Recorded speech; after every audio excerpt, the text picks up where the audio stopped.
എൻ്റെ പ്രിയപ്പെട്ടവരെ, ആധ്യാത്മിക അനുഭവശാസ്ത്രത്തിലെ അനേകം കാലാവസ്ഥകളുണ്ട്. നമ്മുടെ ഭൂമിയിലുള്ള കാലാവസ്ഥകളില്ലേ, മഞ്ഞ്, മഴ, പ്രളയം, വേനൽ, ചൂട്, എരിച്ചിൽ, പുകച്ചിൽ, ഇതുപോലെയുള്ള കാലാവസ്ഥകൾ ആധ്യാത്മികമായ അനുഭവ മേഖലയിലുമുണ്ട്. ഇതിനെ എങ്ങനെയാണ് നമ്മൾ മാസ്റ്റർ ചെയ്യണത്? ഈ ഒരു കാലഘട്ടത്തിലൂടെ പോയാൽ എങ്ങനെയാണ് ഇതിനെ നമ്മൾ കൈകാര്യം ചെയ്യുന്നത്? ചില സമയത്ത് നമുക്ക് വിശ്വാസം പൂർണ്ണമായിട്ടും പോവുകയും ദൈവത്തെ അനുഭവിക്കാൻ പറ്റാതിരിക്കുകയും ദൈവം ഉണ്ടോ എന്ന് പോലും നമുക്ക് സംശയം തോന്നുന്ന സമയമുണ്ടാകും. എത്ര വിശ്വാസികളായാലും ഈ ഒരു കാലാവസ്ഥയിലൂടെ കടന്നു പോകാതെ വിശ്വാസത്തിൽ തുടരാൻ പറ്റത്തില്ല. ദൈവം ഉണ്ടോ? ഇതൊക്കെ ചുമ്മാ പറയണതാണോ? അതൊരു റാഷണലിസ്റ്റുകളുടെ നിഗമനമാണ് ശരി? നമ്മൾക്ക് ഒരു അനുഭവം കിട്ടാത്തിടത്തോളം കാലം നിങ്ങളുടെ ഫെയ്ത്ത് ടെസ്റ്റഡ് അല്ല. ഇപ്പം നമ്മളൊരു എന്തെങ്കിലും സാധനങ്ങൾ, കമ്പനിയിൽ നിന്ന് ഇറക്കുന്ന സാധനങ്ങൾ, ഇലക്ട്രോണിക്സ് ആയാലും, അപ്പോൾ നമ്മളത് വാങ്ങിക്കുമ്പോൾ ഒഫീഷ്യലായിട്ട് അതിൽ ഓതറൈസ്ഡ് ആയിട്ടുള്ള കമ്പനിയാണെങ്കിൽ ടെസ്റ്റഡ് എന്ന് എഴുതിയിട്ടുണ്ടാവും. ബൾബായാലും ശരി, ടോർച്ചായാലും ശരി, അല്ലെങ്കിൽ വേറെ എന്തെങ്കിലും നമ്മൾ ഉപയോഗിക്കുന്ന ചാർജറ ടെസ്റ്റഡ് എന്ന് വെച്ച് കഴിഞ്ഞാൽ കമ്പനിയുടെ ഡിപ്പാർട്ട്മെൻറ്റ് ടെസ്റ്റ് ചെയ്തിട്ടുണ്ട്, അതുകൊണ്ട് ഇത് സത്യമാണ്, നിങ്ങൾക്ക് ഉപയോഗിച്ചാൽ മതി, റെഡി ടു യൂസ്. ടെസ്റ്റഡ് എന്ന് വെച്ചാൽ റെഡി ടു യൂസ്, വേറെ പ്രശ്നങ്ങളൊന്നും ഇല്ലെന്നാണ്. നിങ്ങൾക്കൊരു ദൈവാനുഭവം ഇല്ലെങ്കിൽ നിങ്ങൾ ടെസ്റ്റഡ് അല്ല. ഫെയ്ത്ത് ടെസ്റ്റഡ് ഫെയ്ത്ത് ആകുമ്പോൾ നമുക്ക് എന്താ പറയണത്? റിലേ ചെയ്യാൻ പറ്റും. പണ്ട് ഇപ്പോഴൊക്കെ പാലം പണിയെ കണ്ടിട്ടില്ലേ? ഇപ്പോഴൊക്കെ 1000 ടൺ വെയിറ്റുള്ള വണ്ടി കയറിപ്പോകാൻ വേണ്ടി മാത്രം സിമൻറ്റും കമ്പിയും അതിൻ്റെ കേജും അതിൻ്റെ സിമൻറ്റും അതിൻ്റെ കുഴയും ഒക്കെ അതിൻ്റെ ഒരു കിലോനാ മറ്റേ എടുത്ത് കമ്പ്യൂട്ടറിൽ വെച്ച് കൊടുത്തു കഴിഞ്ഞാൽ കമ്പ്യൂട്ടർ ഉടനെ കാണിക്കും ഇത് ഓക്കെയാണ് എന്ന് പറയുന്നത്. പണ്ടങ്ങനെ നമുക്കില്ലായിരുന്നു, അതുകൊണ്ടാണ് പാലങ്ങളൊക്കെ ഒടിഞ്ഞു വീഴുന്നത്. ഇപ്പോഴെല്ലാം ടെസ്റ്റഡാണ്. കമ്പി കയറ്റി അതിൻ്റെ കോൺക്രീറ്റിൻ്റെ ഒരു കഷ്ണം എടുത്തിട്ട് അവർ ടെസ്റ്റ് ചെയ്ത് നോക്കുമ്പോൾ കമ്പ്യൂട്ടർ കാണിക്കും എത്ര കൊല്ലം വരെ ഈ പാലം നിൽക്കും, എന്തുമാത്രം ടൺ ഭാരങ്ങൾ കയറ്റി ഇറക്കാൻ പറ്റുമെന്നുള്ളതെല്ലാം പാലം പണിയുന്ന മുമ്പ് തന്നെ നമുക്ക് അതിൻ്റെ കുഴയുണ്ടെങ്കിൽ ടെസ്റ്റ് ചെയ്ത് പറയാൻ പറ്റും. പണ്ട് ടെസ്റ്റ് ചെയ്യാൻ പറ്റത്തില്ല. രാജാക്കന്മാരുടെ കാലത്ത് പണിത പാലങ്ങൾ ഇപ്പോഴും നിലനിൽക്കുന്നുണ്ട്. അതെങ്ങനെ ടെസ്റ്റ് ചെയ്തിരിക്കണത്? രാജാക്കന്മാരെല്ലാം ആനകളെ കൊണ്ടാണ് ജീവിക്കണത്. ഇപ്പോൾ തന്നെ ഒരു സ്ഥലം നടത്തിയെടുക്കണത് പിടി നടത്തിയെന്ന് പറയാം. അവർ പിടി നടത്തി വെച്ചാൽ പിടി ആനയെ കൊണ്ട് നടത്തിയാണ് ആന നമ്മളത് നമ്മുടെ ഉടമസ്ഥയിലേക്ക് ആക്കി തീർക്കുന്നത്. ഇപ്പം കരം അടക്കാൻ പറ്റുന്ന രീതിയിലാക്കി അതിന് പിടി നടത്തിയെന്നാണ് പറയണത്. ഇതുപോലെ തന്നെ പാലത്തിൻ്റെ കാലവും പാലം ആനയെ കയറ്റിയിറക്കും, ഒരാനയെ കയറ്റിയിറക്കും അതിലൂടെ, എന്നിട്ട് മാത്രമേ പിന്നെ രാജാവ് നടക്കത്തുള്ളൂ. ഇപ്പം എഞ്ചിനീയർമാർ അപ്പുറത്തും ഇപ്പുറത്തും ശ്വാസം അടക്കി നിൽക്കും. പാലം പണിത ആൾക്കാർ ആന കയറുമ്പോൾ എങ്ങാനും പാലം ഇടിഞ്ഞെങ്കിൽ അപ്പം തന്നെ, വേറെ വിചാരണമൊന്നുമില്ല, എഞ്ചിനീയറിൻ്റെ തല അപ്പം തന്നെ പോകും. ഈ ജനാധിപത്യ കാലമല്ലല്ലോ. പക്ഷേ ആന കയറി ഇറങ്ങിക്കഴിയുമ്പോൾ എൻജിനീയറിനൊരു ശ്വാസം വരും. ടെസ്റ്റഡാണ്. അപ്പോൾ ബില്ല് പാസ്സാകും, കാശ് കിട്ടും, സമ്മാനം കിട്ടും. അങ്ങനെ കുറേ നടപടിയുണ്ട് ടെസ്റ്റഡായ. ഇതുപോലെ നമ്മുടെ ജീവിത പ്രശ്നങ്ങളാകുന്ന ആനകൾ കയറി നിരങ്ങാതെ നമ്മുടെ വിശ്വാസം ടെസ്റ്റ് ചെയ്തതായിട്ട് ദൈവം കണക്കാക്കത്തില്ല. So that is why so many ക്ലേശം. ഒത്തിരി പ്രയാസങ്ങളുള്ളത് അതുകൊണ്ടാണ് നമ്മുടെ ജീവിതത്തിൽ പ്രശ്നങ്ങൾ ഉണ്ടാകുന്നതിൻ്റെ കാരണം നമ്മളെ ടെസ്റ്റ് ചെയ്യാൻ വേണ്ടിയാണ്. ഇത് റിലേറ്റ് ചെയ്യാൻ പറ്റുമോ, ഇനി ദൈവത്തിന് ഇനി ദൈവികമായ പദ്ധതികളുമായിട്ട് മുന്നോട്ട് പോകാൻ നിത്യത വരെ ഈ ആത്മാവിനെ ടെസ്റ്റ് ചെയ്യാൻ പറ്റുമോ? നമ്മുടെ ഒരു ഹ്യൂമൻ സോളെന്ന് പറയും. ഞങ്ങൾക്ക് പഠിക്കുമ്പോൾ ഹ്യൂമൻ സോളിൻ്റെ ഒരു പ്രത്യേകത, ഇത് ദൈവത്തിൻ്റെ മഹത്വത്തിൻ്റെ ഡിഗ്രീസ് ഓഫ് പെർഫെക്ഷൻസിലേക്ക്, ദൈവമഹത്വത്തിൻ്റെ വ്യത്യസ്തങ്ങളായ തലങ്ങളിലേക്ക്, ഉയർന്ന തലങ്ങളിലേക്ക് കൃപയെ ആർജിക്കുന്ന അനുസരിച്ച് ഇതിൻ്റെ ആനന്ദം വർദ്ധിച്ചുകൊണ്ടിരിക്കും. അപ്പോൾ നിത്യ ആനന്ദം നമ്മൾ പൊതുവെ പറഞ്ഞാലും ഓരോ മനുഷ്യന്മാർ അനുഭവിക്കുന്നത് കൃപയ്ക്ക്, അവർക്ക് ആർജിച്ച കൃപയ്ക്ക് ആനുപാതികമായിട്ടായിരിക്കും. അപ്പോൾ ഭൂമിയിൽ നമ്മുടെ ജീവിതത്തെ സംബന്ധിച്ചിടത്തോളം എന്തുമാത്രം കൃപ നമുക്ക് ആർജിക്കാൻ പറ്റും, അത്രയും ടെസ്റ്റുകളിലൂടെ നമ്മൾ കടന്നു പോകും. ആ ടെസ്റ്റ് പലപ്പോഴും ചില ആൾക്കാർ ടെസ്റ്റ് ഒത്തിരിയേറെ പ്രലോഭിതരാണെങ്കിൽ ടെസ്റ്റിൽ വീഴും പോകും. പ്രലോഭിതരെന്ന് പറയുമ്പോൾ ജഡിക വാസന കൂടുതലുള്ള ആൾക്കാരില്ലേ, ലോകത്ത് തന്നെ ലോകത്തിൻ്റെ ആഗ്രഹങ്ങൾ ഒത്തിരിയുള്ള ആൾക്കാരില്ലേ, അവർ ഒന്നും മുതലാകാത്ത ആൾക്കാർ. അവർ ഓരോരോ സാധനവും മറ്റുള്ളവർക്ക് എന്തെങ്കിലും ഉണ്ടെങ്കിൽ അവർ നോക്കിയിട്ട് അവരെന്താ ചെയ്യണത് അനുസരിച്ചിട്ട് അവർ മാറി മാറി, ഇപ്പോൾ അവർ ഗ്രാനൈറ്റ് മാറ്റിയിട്ട് മാർബിൾസാ വല്ലതൊക്കെ ഇടുകയാണെങ്കിൽ ഉടനെ അവരാദ്യം ഇത് ചെയ്തിരുന്നത് ഈ ടൈൽസും പൊളിച്ചാണ് അവർ മാർബിൾ ഇട്ടത്. അപ്പോൾ അപ്പുറത്തെ വീട്ടുകാർ മാർബിൾ പൊളിച്ച് ഗ്രാനൈറ്റ് ഇട്ട്, അപ്പോൾ അത് ഇപ്പോൾ ഇവർ ഗ്രാനൈറ്റ് പൊളിക്കാൻ തുടങ്ങി. ഇങ്ങനെ പൊളിച്ചും പണിതും അവർക്കൊന്നും മുതലാകത്തില്ല. അതാണ് ലോകത്തിൻ്റെ ആൾക്കാരെന്ന് പറയണത്. ഓരോരോ ആൾക്കാർ സമൂഹത്തിൽ നിലവാരം ഉണ്ടാക്കാൻ വേണ്ടി ഓരോരോ അഭ്യാസം കാണിക്കും. ഒന്നാം സ്ഥാനത്ത് സമൂഹത്തിൽ അംഗീകാരം കിട്ടാൻ വേണ്ടി പണം കൊണ്ടുള്ള കളികളാണ്. അപ്പോൾ ഈ അംഗീകാരം കിട്ടാൻ വേണ്ടി നിലവിലിരിക്കുന്ന ഓരോ എന്ന് വെച്ച് കഴിഞ്ഞാൽ മറ്റേ ആളെപ്പോലെ അല്ല ഞാൻ ഇത്തിരി കേവനാണ്, അത്രേ ഉള്ളൂ. അതാണ് ലോകത്തിൻ്റെ ആൾക്കാരെന്ന് പറയുന്നത്. മറ്റേ ആളെപ്പോലെയല്ല ഞാൻ ഇത്തിരി കേവനാണ്. അപ്പോൾ അതുകൊണ്ട് ചിലരിങ്ങനെ ജിമിക്കിടും, അപ്പോൾ എല്ലാവരും ജിമിക്കിടും. അപ്പോൾ പറഞ്ഞാൽ മതി, ഇപ്പോൾ എല്ലാവരും ഒരുപോലെയാണ്, അതുകൊണ്ട് മേൽക്കാതെ കുത്തിയേക്കാന്ന് വിചാരിക്കും. അങ്ങനെ മേൽക്കാതെ കുത്തും. ഇപ്പോൾ അങ്ങനെയാണ് ഓരോ സാധനങ്ങൾ വരണത്. നമ്മുടെ ഈ ആഡംബരങ്ങൾ വരണത് അങ്ങനെയാണ്. പക്ഷേ മറ്റേ ആൾക്കാരെക്കാൾ മെച്ചമാണ് താനെന്ന് അറിയിച്ചുകൊണ്ട് ഞാൻ അത്ര കുറഞ്ഞ പുള്ളിയല്ല എന്ന് പറഞ്ഞുകൊണ്ട് നമ്മൾ ഈ സെൽഫ് ബൂസ്റ്റ് ചെയ്യും. സെൽഫ് ബൂസ്റ്റിംഗ് എന്ന് വരുമ്പോൾ എന്താ പ്രശ്നം? അപ്പം ഇവർക്ക് ഉണ്ടാകുന്ന പ്രശ്നം എപ്പോഴും അവർ പ്രലോഭനത്തിന് വശംവദരായിക്കൊണ്ടിരിക്കും. പുതിയ പ്രലോഭനങ്ങളുണ്ട്, എന്നിട്ട് പുതിയ നിരാശ ഉണ്ടാകും.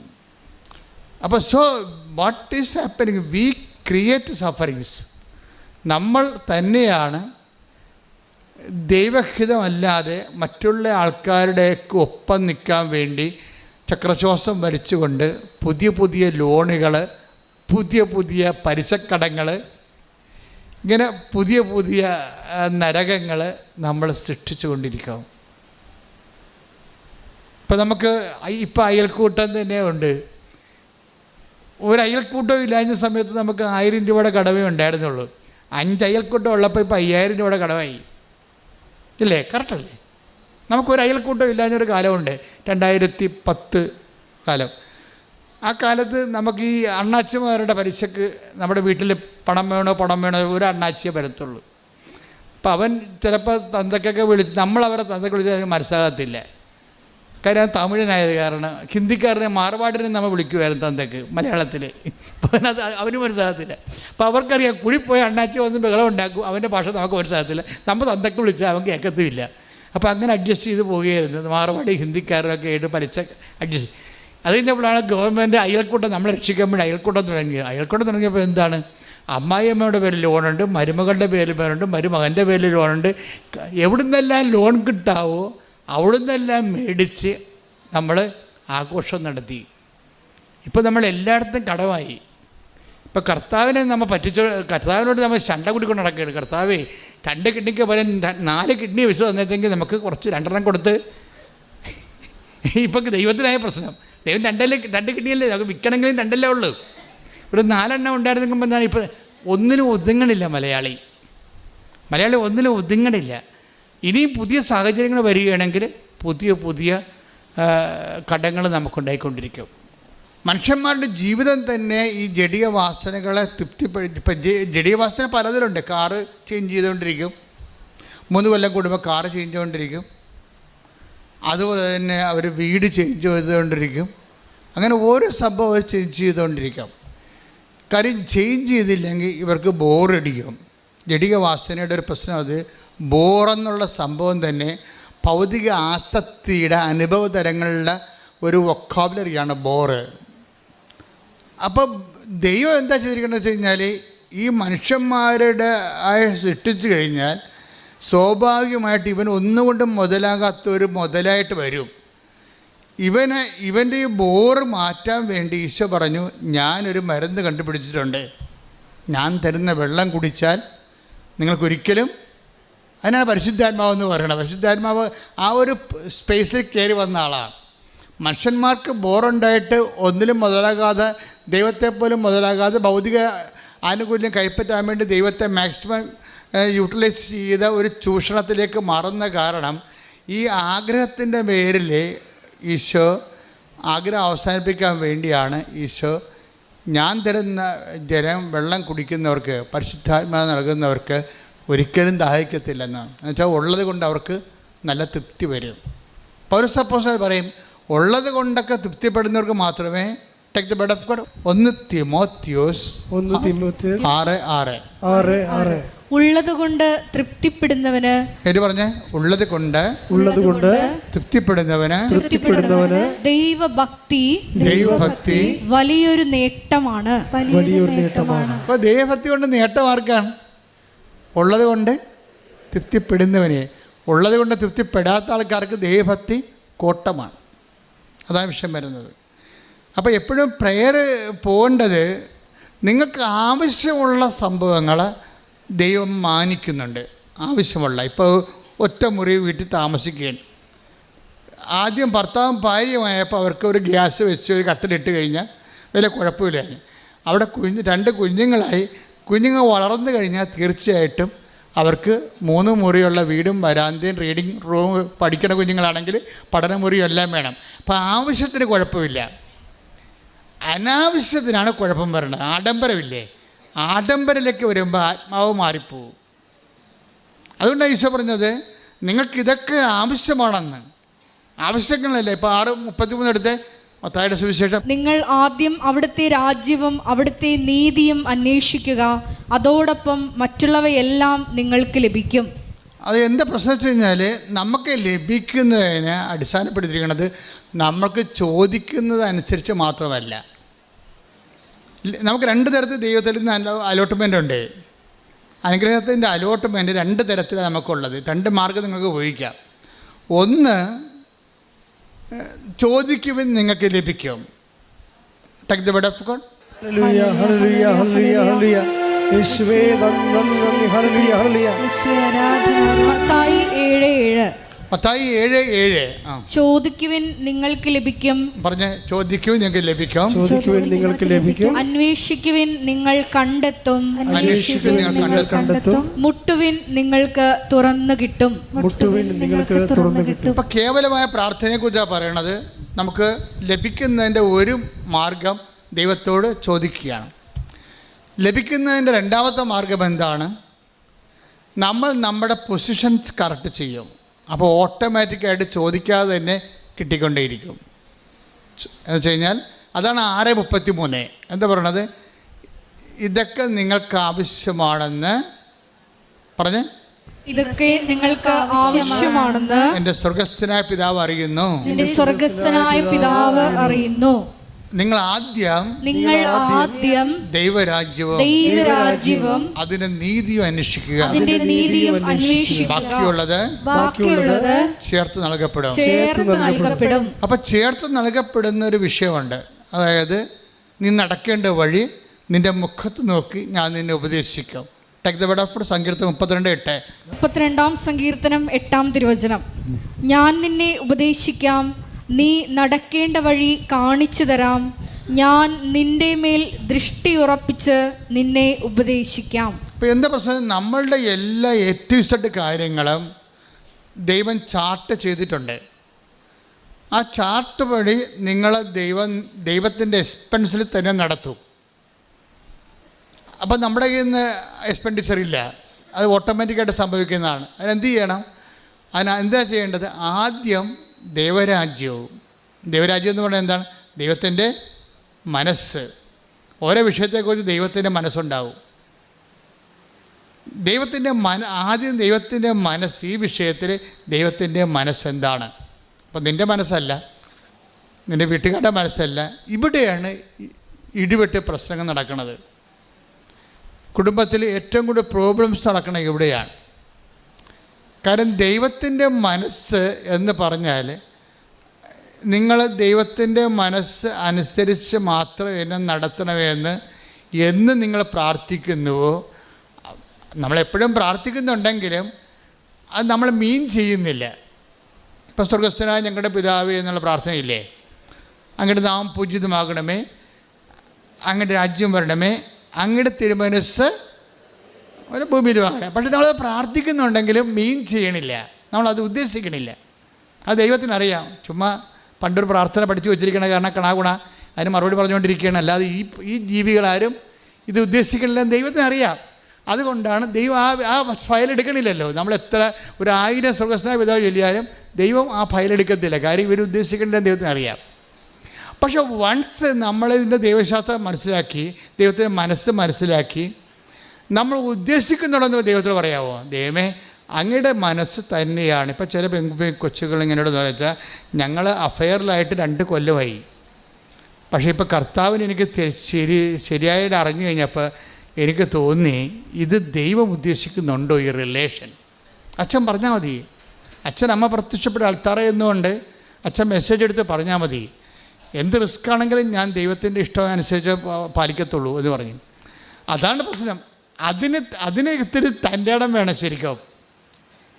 നിങ്ങൾ അങ്ങയുടെ നാമം പൂജിതമാകണമേ, അങ്ങയുടെ തിരുമനസ് സ്വർഗത്തിലെ പോലെ ഭൂമിയിലും ആകണം എന്നൊക്കെ പറയുമ്പോഴേ, അങ്ങയുടെ തിരുമനസ് നിറവേണമെന്ന് നിങ്ങൾ പറയുമ്പോഴേ, നിങ്ങൾ സെലക്ട് ചെയ്ത വിഷയം, വീട്, സ്ഥലം, ഇങ്ങനെയുള്ള എല്ലാം നിങ്ങൾ പറയണ പോലെ ദൈവം നിങ്ങളുടെ അടിമയായി നിന്നുകൊണ്ട് നിങ്ങൾക്ക് ചെയ്തു തരണമെന്നാണ് ഉദ്ദേശിക്കുന്നത്. അത് പ്രെയറല്ല. അങ്ങനെ ഒരു പ്രെയർ ചെയ്യുന്ന ആളെയും ദൈവം അംഗീകരിക്കണില്ല. പിന്നെ എന്തെങ്കിലും കാണിച്ചു കൂട്ടിയിട്ട് പോടെന്ന് വിചാരിക്കും. നിങ്ങൾ സത്യമായിട്ട് ദൈവത്തെ അന്വേഷിക്കുന്നുണ്ടെങ്കിൽ സത്യത്തെയാണ് അന്വേഷിക്കേണ്ടത്. നിങ്ങളുടെ കയ്യിരിക്കണ എല്ലാ യാചനകളും അസത്യം ചേർന്നതാണ്. അതുകൊണ്ട് കർത്താവിനോട് പറയാൻ, കർത്താവേ ഞാൻ ഉദ്ദേശിക്കുന്നത്, ചിലപ്പോൾ കാനഡയിൽ പോയാൽ എനിക്ക് ചിലപ്പോൾ കാശ് കിട്ടുമായിരിക്കും കൂടുതൽ. കാശ് കിട്ടി ഞങ്ങളുടെ വീടൊക്കെ കാശ് കിട്ടിയാൽ മലയാളി ഉടനെ ചെയ്യണത് എന്താണ്? വീട് പൊളിക്കും. അല്ല പിന്നെ എന്താ, നല്ല വീടാണെങ്കിലും അത് പൊളിക്കും. കാര്യം വെച്ചാൽ കാനഡയിൽ പോയവരും ഇംഗ്ലണ്ടിൽ പോണവരും ജീവിക്കണം എങ്ങനെയാണെന്ന് മലയാളിക്കറിയാം. ആ രീതി പൊളിച്ചിട്ട് അയൽവാസിയിൽ എവിടെയാണ് വിദേശത്ത് പോയിരിക്കുന്നത്, വിദേശ പൗരന്മാരെ പോലെ ഈ നാട്ടിൽ ജീവിക്കും. പിന്നെ അവസാനം എഴുതി വെക്കുകയും ചെയ്യും, ബിവെയർ ഓഫ് ഡോഗ്സ്. ഇതിന് വേണ്ടിയാണ് നീ ഉടമ്പടി എടുത്തിരിക്കുന്നത്. എന്തിനാണ്? നാട്ടുകാരെ വീട്ടിൽ കയറ്റാതെ പട്ടി കൊണ്ട് സൂക്ഷിക്കരുതെന്ന് എഴുതി വെക്കാൻ വേണ്ടിയുള്ള അഭ്യാസം. അതും ദൈവത്തിനറിയാം. അതുകൊണ്ട് ആദ്യമേ തന്നെ ചെയ്യേണ്ട ഈ സാധനം പൊളിച്ചെഴുത്ത് വേണം ഇവിടെ. എന്താണ്? കർത്താവേ എന്താണെന്നല്ല, എനിക്ക് മര്യാദക്ക് നിൻ്റെ മകനാണ് ഞാൻ എലിക്കുഞ്ഞുമല്ല, ആട്ടിക്കുഞ്ഞുമല്ല, ആനക്കുഞ്ഞുമല്ല. എലിയാണെങ്കിൽ ഞാൻ മാളത്തിൽ താമസിച്ചാൽ മതിയായിരുന്നു, അല്ലേ? ആടാണെങ്കിൽ ഞാൻ ആലയിൽ താമസിച്ചാൽ മതിയായിരുന്നു, ആനയാണെങ്കിൽ ഞാൻ കൊട്ടിൽ താമസിച്ചാൽ മതിയായിരുന്നു. പക്ഷെ ഞാൻ മനുഷ്യനാണ്, നിൻ്റെ മകനാണ്, നിൻ്റെ മകളാണ്. ആ ഒരു മാന്യതയിൽ ഞാൻ ജീവിക്കണം. അതാണ് നമുക്ക് ആവശ്യമായ സംഭവം. നമ്മളാലും കുടിലും ജീവിക്കാൻ ദൈവം ഉദ്ദേശിക്കണില്ല. പക്ഷെ അതല്ല പ്രശ്നം. എന്തുകൊണ്ടാണ് വേസ്റ്റ് റൂംസ് നമ്മുടെ വീടുകളിൽ ഉണ്ടാകണത്? വേസ്റ്റ് റൂംസ്, ആവശ്യമില്ലാത്ത മുറികൾ എന്തിനാണെന്ന് ആർക്കും അറിയാൻ പാടില്ല. മുകളിലൊക്കെ സർവത്ര മുറികളാണ്. എന്തിനാണ്? ആ വീട്ടിൽ ആളുമില്ല. അവിടെ മക്കളൊക്കെ വിദേശത്ത് വേറെ വീട് വെച്ച് താമസിക്കുകയുണ്ട്, കോടികളുടെ വീട്ടിൽ. അവർ വല്ലപ്പോഴും കൂടെ വരത്തുള്ളൂ, ഇനി വരുവാന്ന് പോലും അറിയാൻ പാടില്ല. അപ്പോൾ അങ്ങനെയൊക്കെയുള്ള സമയത്ത് എവിടെയൊക്കെ ചെറിയ പെശക സംഭവിക്കുന്നുണ്ട്. നമുക്കുള്ള എല്ലാ മണിയും ഇങ്ങനെ, നമുക്കുള്ള സമ്പത്ത് മുഴുവനും, ഇപ്പോൾ ഗവൺമെൻറ് പോലും പട്ടിണിയില്ല. കാര്യം നമുക്കുള്ള സമ്പത്തെല്ലാം സ്വരുക്ക് കൂട്ടിയിട്ട് ഇങ്ങനെ ഡെഡ് മണി ആയിട്ട് നമ്മൾ ഇൻവെസ്റ്റ് ചെയ്തിരിക്കുകയാണ്. അവിടെ രാജ്യത്തിന് വികസനത്തിന് കൊടുക്കണില്ല. അങ്ങനെയൊക്കെ ചെയ്യുമ്പോൾ പുതിയ സാമ്പത്തിക മനോഭാവങ്ങളുടെ പുതിയ സാമൂഹ്യ പാപങ്ങളുണ്ടാകുന്നുണ്ട്, സോഷ്യൽ സിൻസ്. അതായത് ആർക്കും, അപ്പം അതിൻ്റെ അകത്ത് ഒരു അംശം ഉണ്ടെന്ന് കുറച്ച് ആൾക്കാർക്ക് പണി കിട്ടുന്നല്ലാതെ ദേശീയമായ നമ്മൾ ദേശത്തോടും നാടിനോടൊക്കെ ചെയ്യുന്ന രീതിയിലുള്ള ഈ നമ്മളുടെ ആളായ്മ വർദ്ധിക്കാൻ വേണ്ടി നമ്മൾ ഡെഡാക്കി കളയുന്ന ദേശത്തിൻ്റെ നാഷണൽ വേസ്റ്റ്, ദേശീയമായിട്ടുള്ള വേസ്റ്റുകൾ, ഇതെല്ലാം ഒരു പാപത്തിൻ്റെ ലെവലിലാണ് ബൈബിൾ കാണുന്നത്. അത് ദേശീയ നഷ്ടം മാത്രമല്ല, സ്വകരാജ്യത്തിന് നഷ്ടങ്ങളായിട്ട് വരുന്നത്. നിത്യതയെ അട്ടിമറിക്കുന്ന എല്ലാവിധ ആഗ്രഹങ്ങളെയും നമ്മൾ ദൈവതിരുസന്നിധി വിചാരണ ചെയ്യപ്പെടേണ്ടതാണ്. ഞാൻ പറഞ്ഞു വരുന്നത് എന്താണെന്നറിയാവോ? നിങ്ങളെ സംബന്ധിച്ചിടത്തോളം ഈ ഭൂമിയിലുള്ള ഇപ്പോൾ വരുന്ന മനുഷ്യന്മാരുടെ ഒരു പ്രശ്നം, എല്ലാവരും ഇങ്ങനെ രാജ്യം വിട്ട് പോയിക്കൊണ്ടിരിക്കുകയാണ്. രാജ്യം വിട്ട് പോയിക്കൊണ്ടിരിക്കുന്നവർ അവിടെയും സമ്മർദ്ദത്തിലാണ്, ഇവിടെ സമ്മർദ്ദത്തിലാണ്. അപ്പോൾ അസൂയയുടെ പുതിയ രൂപങ്ങൾ നാട്ടിലുണ്ടായിക്കൊണ്ടിരിപ്പുണ്ട്. അസൂയയുടെ, അപ്പോൾ ആരെങ്കിലുമൊക്കെ ഇങ്ങനെ പച്ച പിടിച്ച് വരുമ്പോൾ നമുക്ക് സ്വാഭാവിക അയൽവാസിക്ക് ഉണ്ടാകുന്ന, അയാൾ ഉടമ്പടി എടുത്താണെങ്കിലും അസൂയക്ക് പഞ്ഞമൊന്നുമില്ലല്ലോ. അതേ സംഭവം അസൂയയുടെ പുതിയ രൂപങ്ങൾ വരുന്നുണ്ട്. ഇത് ആധ്യാത്മികതയെ ശരിക്കും ബാധിക്കുന്നുണ്ട്. ഞങ്ങളിലേക്ക് പ്രാർത്ഥനയൊക്കെ കാട്ടുതീയിൽ നമ്മൾ വെഞ്ചരിപ്പ് വെള്ളം ഒഴിക്കണ പോലുള്ള അവസ്ഥയാണ് ഇപ്പോൾ. എന്താ കാര്യം? ജനങ്ങളെ ഗ്രീഡിനെസ് വർദ്ധിക്കുന്നു, ജലസ്യ വർദ്ധിക്കുന്നു. അതുവെച്ച് ദൈവത്തിന് ജനങ്ങളെ സഹായിക്കാൻ പറ്റാത്ത രീതിയിൽ ജനങ്ങൾ മറ്റൊരു രീതിയിലേക്ക് മാറിക്കൊണ്ടിരിക്കുന്നു. ഇങ്ങനെ വരുമ്പോൾ ഉണ്ടാകുന്ന പ്രശ്നം വെച്ച് കഴിഞ്ഞാൽ നിങ്ങൾ ആന്തരിക സമാധാനം നഷ്ടപ്പെടും. അതുകൊണ്ടാണ് ഈശോ പറഞ്ഞത്, ഉള്ളത് കൊണ്ട് തൃപ്തിപ്പെടുന്ന ആൾക്കാർക്ക്, എന്ന് വെച്ചാൽ നിങ്ങൾക്കൊരു മിനിമം. ഇപ്പോൾ ശാന്തകുമാരി എന്ന് പറഞ്ഞൊരു മോള് സാക്ഷ്യം പറഞ്ഞു, കടത്തുരുത്തി നിന്ന് 600 മംഗല. ശാന്തകുമാരിയുടെ ഉടമ്പടി പെട്ടെന്ന് കത്തിയത് കത്തിയെന്ന് വെച്ചാൽ ശാന്തകുമാരി അനാവശ്യമായിട്ടൊന്നും ചോദിച്ചിട്ടില്ല. അതാണ് വിഷയം. ശാന്തകുമാരി ഈ പെട്ടെന്ന് കത്തണ ഉടമ്പടിയിലുള്ള പ്രത്യേകത എന്ന് വെച്ചാൽ അതിനകത്ത് അനാവശ്യ കാര്യങ്ങൾ ഉൾപ്പെടുത്താതിരുന്നാൽ, ആഡംബര കാര്യങ്ങൾ ഉൾപ്പെടുത്താതിരുന്നാൽ ഉടമ്പടി പെട്ടെന്ന് കത്തും. കാര്യം എന്താണ്? ഉടമ്പടി വർക്ക് ചെയ്യണത് AI മെത്തേഡിലാണ്. ആർട്ടിഫിഷ്യൽ ഇൻ്റലിജൻസ് ആദ്യം കണ്ടുപിടിച്ചത് എനിക്ക് തോന്നുന്നത് ഇതിൻ്റെ അകത്താണെന്ന് തോന്നുന്നത്. അതായത് ഈ മത്തായിയുടെ 6:33. കാര്യം നിങ്ങൾ ആദ്യം ദൈവരാജ്യത്തെയും അതിന് നീതിയെയും കുറിച്ച് അന്വേഷിച്ച് കഴിഞ്ഞാൽ ബാക്കിയുള്ളതെല്ലാം ഓട്ടോമാറ്റിക്കായിട്ടാണ് സംഭവം വർക്ക് ചെയ്യണത്. അതിനുവേണ്ടി പ്രത്യേകം വർക്ക് ചെയ്യേണ്ട കാര്യമില്ല. It is programmed. നിങ്ങൾ വീട് വേണം, കാറ് വേണം, മക്കളെ ഇംഗ്ലീഷ് മീഡിയം പഠിപ്പിക്കണമെന്ന് പ്രത്യേകം ഇനം തിരിച്ച് ദൈവത്തോട് പറയേണ്ട ആവശ്യമില്ല. എന്താണ്? ആദ്യം നിങ്ങൾ ദൈവരാജ്യത്തെയും അതിൻ്റെ നീതിയെയും കുറിച്ച് അന്വേഷിച്ചിട്ടുണ്ട്. ലൈഫൊന്ന് പ്രോഗ്രാം ചെയ്താൽ മതി. അപ്പോൾ ആർട്ടിഫിഷ്യൽ ഇൻ്റലിജൻസിൻ്റെ പ്രവർത്തനം പോലെ ഓട്ടോമാറ്റിക്കായിട്ട് നിങ്ങളുടെ ആവശ്യങ്ങൾ ദൈവം ആവശ്യമുള്ള സ്ഥലത്ത് കൊണ്ടുപോവുകയും നിറവേറ്റുകയും ചെയ്യും. അതാണ് ഈശോ പറഞ്ഞത്, നിങ്ങൾ ആദ്യം ദൈവരാജ്യത്തെക്കുറിച്ച് അന്വേഷിക്കണം, ബാക്കിയുള്ളത് ഓട്ടോമാറ്റിക്കാണെന്ന്. ശ്രുതിക്കട്ടെ. ഹല്ലേലൂയ. കർത്താവേ, അങ്ങയുടെ വചനങ്ങള് ജീവിത ബന്ധിയായി അങ്ങ് നൽകുമ്പോൾ അത് അംഗീകരിക്കുവാനും നടപ്പിൽ വരുത്തുവാനും ദൈവ പൈതലിന്റെ സ്വർഗീയ വാഗ്ദാനങ്ങൾക്ക്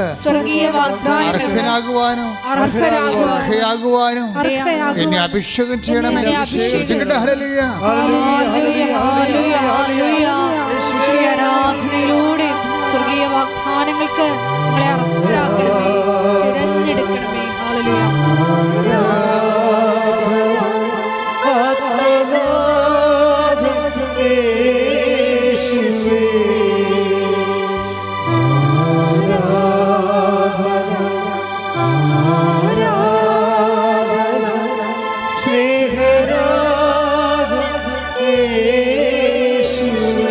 പരിശുദ്ധ പരമദിവ്യകാരുണ്യത്തിന് എന്നേരവും ആരാധനയും സ്തുതിയും പുകഴ്ചയും ഉണ്ടായിരിക്കട്ടെ. എൻ്റെ പ്രിയപ്പെട്ട ശാന്തകുമാരിയുടെ പ്രശ്നം എന്താണെന്നറിയാവോ?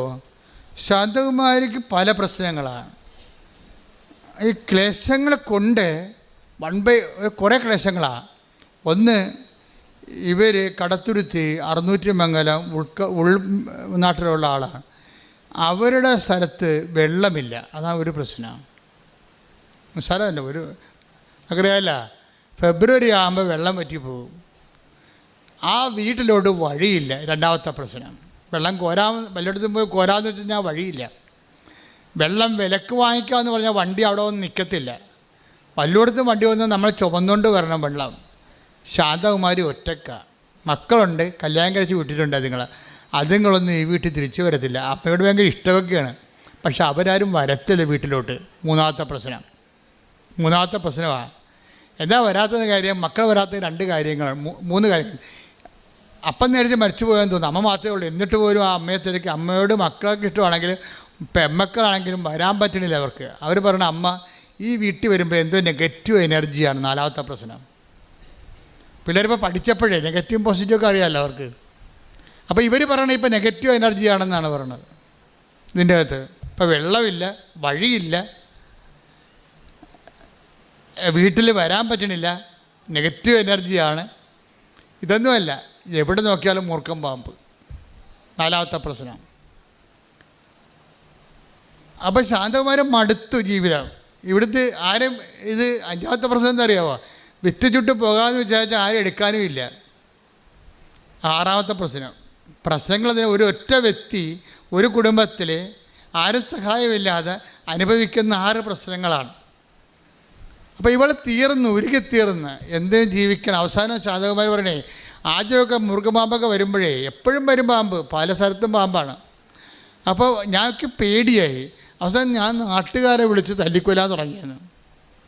പാമ്പ് വന്നതെന്ന് പറയുമ്പോൾ ഞാൻ കിടന്ന് ആൾക്കാർ വന്ന് തല്ലിക്കൊല്ലും. അവസാനം ആൾക്കാർ പറയും തല്ലിക്കൊന്ന് ആൾക്കാരെ മടുത്ത്. ഇവിടെ കാറ് കേൾക്കുമ്പോൾ തന്നെ ആൾക്കാർ നാട്ടിൽ നിന്ന് ഓടിക്കുകയാണ്. അവർ മടുത്ത് പിന്നെയും പാമ്പ് വന്നുകൊണ്ടിരിക്കുകയാണ്. അപ്പോൾ അവർ പറയണം, ഞാൻ തന്നെ അവസാനം ധൈര്യം അവലംബിച്ച് എനിക്ക് ജീവിക്കണ്ടേ, ഞാൻ തന്നെ തല്ലിക്കൊല്ലാൻ തുടങ്ങിയെന്നു. എന്നിട്ട് പാമ്പ് തീരണില്ല. ഞാൻ അങ്ങനെ ഇരിക്കുന്ന സമയത്താണ് പറഞ്ഞത്, മാതാവിനെ കണ്ടാൽ എല്ലാം തീരുമെന്ന് പറഞ്ഞു. അപ്പം ഞാൻ അവിടെ നിന്ന് ഉടമ്പടി പുതുക്കാൻ പോകുന്ന ആൾക്കാരുടെയൊക്കെ കൂടെ കയറിപ്പോകുന്നു വെച്ച് കഴിഞ്ഞാൽ അവർ ഇറങ്ങിയപ്പോൾ തന്നെ അവിടെ മനസ്സിൽ അമ്മയെ കാണണമെന്ന്, ഉടമ്പടി എടുക്കണമെന്ന് അവർ തീരുമാനിച്ചപ്പോൾ തന്നെ അവർക്ക് മനസ്സിലായി എന്തോ അമ്മ ചെയ്യാൻ പോകുന്നുണ്ടെന്ന്. അതങ്ങനെയാണ് ഇവിടെ എന്താ ആ രീതി. അതാണ്, നിങ്ങൾ സത്യസന്ധരാണെങ്കിൽ തീരുമാനം എടുക്കുമ്പോൾ തന്നെ അടയാളങ്ങൾ തുടങ്ങും. നമുക്ക് ആന്തരികമായ ബോധ്യം കിട്ടും. നിങ്ങൾ സത്യസന്ധരല്ലെങ്കിൽ ഉടമ്പടി 3 പ്രാവശ്യം പുതുക്കിയാലും അമ്മ അനങ്ങത്തില്ല. കാര്യം സത്യസന്ധത അല്ലെന്ന് അറിയാം. അത് ഭയങ്കര സീരിയസ് വിഷയമാണ്. നിങ്ങൾ സത്യസന്ധരാണ്. നീ വിഷയം ഇപ്പം നിങ്ങൾ പറയാം, ഉടമ്പടി നാത്തൂനും ആൻറ്റിയും കുഞ്ഞമ്മയൊക്കെ എടുത്തില്ലേ, എന്നാൽ പോയി നോക്കിയൊക്കെ ആലപ്പുഴ. ഇനിയിപ്പോൾ നമ്മളായിട്ട് പോകാഞ്ഞിട്ട് ആരെങ്കിലും കിട്ടാതിരിക്കണ്ടല്ലോ എന്ന് പറഞ്ഞു. അങ്ങനെ സത്യസന്ധരല്ലാത്ത ആൾക്കാർ ഉടമ്പടി എടുക്കുന്നുണ്ട്. എന്ന് കഴിഞ്ഞാൽ ഇനിയിപ്പോൾ ഉടമ്പടി എടുത്തില്ലെന്ന് പറഞ്ഞുകൊണ്ട് അനുഗ്രഹം കുറഞ്ഞു പോകണമെന്ന് പറഞ്ഞാൽ എന്നെ വട്ടിയും കൊട്ടയും എടുത്തുകൊണ്ട് ഉടമ്പടി എടുക്കാൻ വരും. സത്യസന്ധരല്ല, പുതുക്കിയാലും രക്ഷപ്പെടത്തില്ല. നിങ്ങൾ ആ ഉടമ്പടിയുടെ കറക്റ്റ് കാര്യങ്ങൾ സത്യസന്ധമായിട്ട് ഒന്നാമത്തെ ആ ഉടമ്പടി എഴുതിയിരിക്കണതെല്ലാം നിങ്ങളുടെ അത്യാവശ്യ കാര്യങ്ങളായിരിക്കണം. അല്ല ആഡംബരം എഴുതിയാൽ വർക്കൗട്ട് ചെയ്തില്ല ഈ സംഭവം. ആഡംബരം എഴുതിപ്പോയാൽ ഇത് ആൾ കളിക്കാൻ വേണ്ടിയാണെന്നും അഹങ്കാരത്തിൻ്റെ വിത്താണ് ഈ വന്നിരിക്കണമെന്നും ഇത് ദൈവത്തിന് പ്രയോജനപ്പെടത്തില്ലെന്നും അവർക്ക് അഭ്യാസം കാണിക്കാൻ വേണ്ടിയുള്ള അഭ്യാസ വിശ്വാസിയാണെന്ന് ദൈവത്തിന് അറിയാവുന്ന കാരണം ദൈവം അടുക്കത്തില്ല. ദൈവം സത്യത്തിൻ്റെ ദൈവമായത് കാരണം അടുക്കത്തില്ല. ആദ്യം തന്നെ നിങ്ങൾ ചെയ്യേണ്ടത് നിയോഗങ്ങൾ എഴുതുമ്പോൾ അതിൻ്റെ അത്യാവശ്യവും ആവശ്യവും ഒക്കെയാണ്. ആഡംബരങ്ങളുണ്ടോ എന്ന് നോക്കണം. അത് നോക്കണം. ആഡംബരം ഉണ്ടെങ്കിൽ എഴുതാതിരിക്കണം എപ്പോഴും നല്ലത്. ആഡംബരങ്ങളുടെ കാര്യങ്ങൾ എഴുതാതിരിക്കണം നല്ലത്. ശാന്തകുമാരി എന്ന് പറയുമ്പോൾ മനസ്സിൽ ചെന്നിട്ട് ആദ്യം പറഞ്ഞാൽ എന്താ അറിയാമോ? ആദ്യം അമ്മയോട് പറയണം, എൻ്റെ കിണറ്റിൽ വെള്ളം വേണം, ജീവിക്കണ്ടേ, കുടിക്കണ്ടേ, മനുഷ്യൻ ജീവിക്കണ്ടേ. അതാണ്. അപ്പോൾ അത്യാവശ്യമല്ലേ അത്. പിന്നെ അമ്മയോട് പറയണേ, പാമ്പിനെ ഒന്ന് ഓടിച്ചു തരണം. ഇവിടെ എനിക്ക് ഒറ്റക്കാണെങ്കിൽ ജീവിക്കണ്ടേ. പിന്നെ ഒരു വഴി, ഇങ്ങനെ കുറച്ച് കാര്യങ്ങളാണ് ഇവർ പറയണത്. വലിയ അത്യാവശ്യ കാര്യങ്ങളാണ്. അപ്പോൾ അവർ ഇറങ്ങിയപ്പോൾ തന്നെ അമ്മ അപ്പം തന്നെ ഫയലിൽ ഒപ്പിട്ട സംഭവം. അവർക്ക് ബോധമുണ്ടായി, അവർക്ക് ഇതിനെക്കുറിച്ച് നല്ല ആത്മവിശ്വാസം ഉണ്ടായി. അവരെന്താണെന്ന് വെച്ചാൽ അവർ വണ്ടിയിൽ നിന്ന് ഇറങ്ങിയപ്പോൾ തന്നെ വണ്ടിയെ ചെരുപ്പ് വണ്ടിയെ തന്നെ ഇട്ട്. അപ്പോൾ ശാന്തകുമാരി അത് വേറിട്ടൊരു വേറെ ആളാണ് ശരിക്കും പറഞ്ഞത്.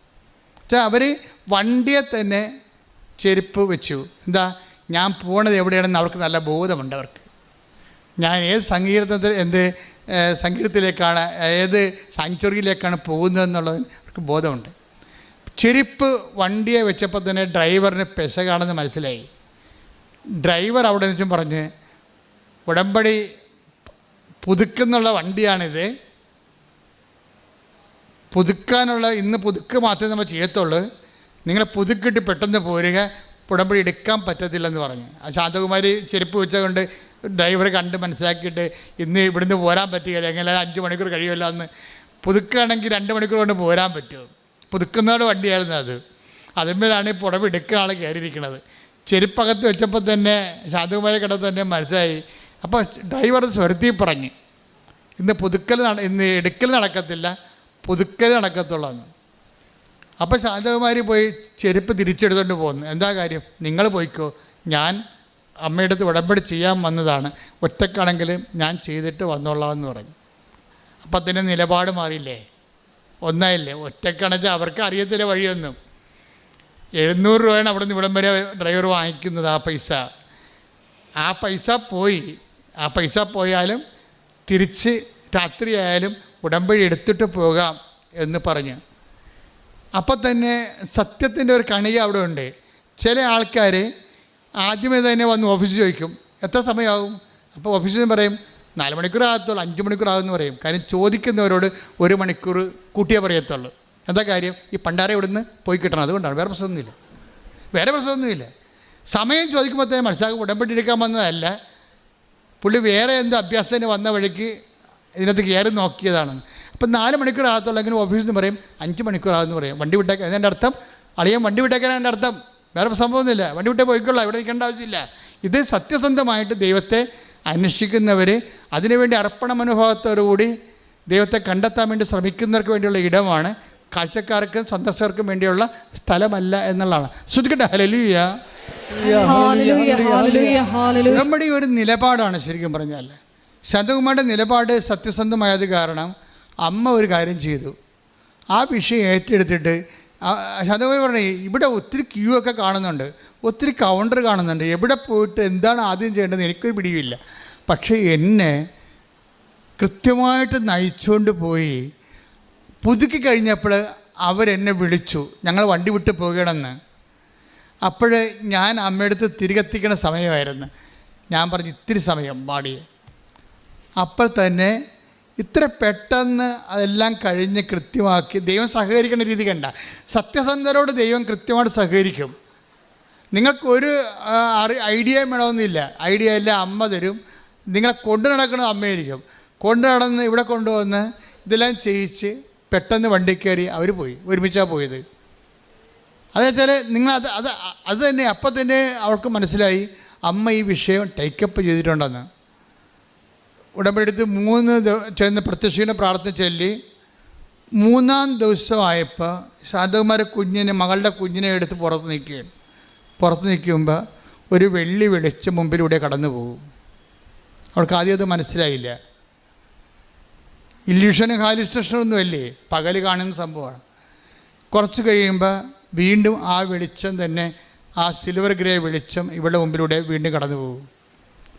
3-ാമത്തെ പ്രാവശ്യം കടന്നു പോകാൻ വരുമ്പോൾ ഇവൾ ഓടി വീട്ടിൽ കയറും, എൻ്റെ അമ്മയാണല്ലോ എൻ്റെ മുമ്പിൽ വന്നതെന്ന് പറയും.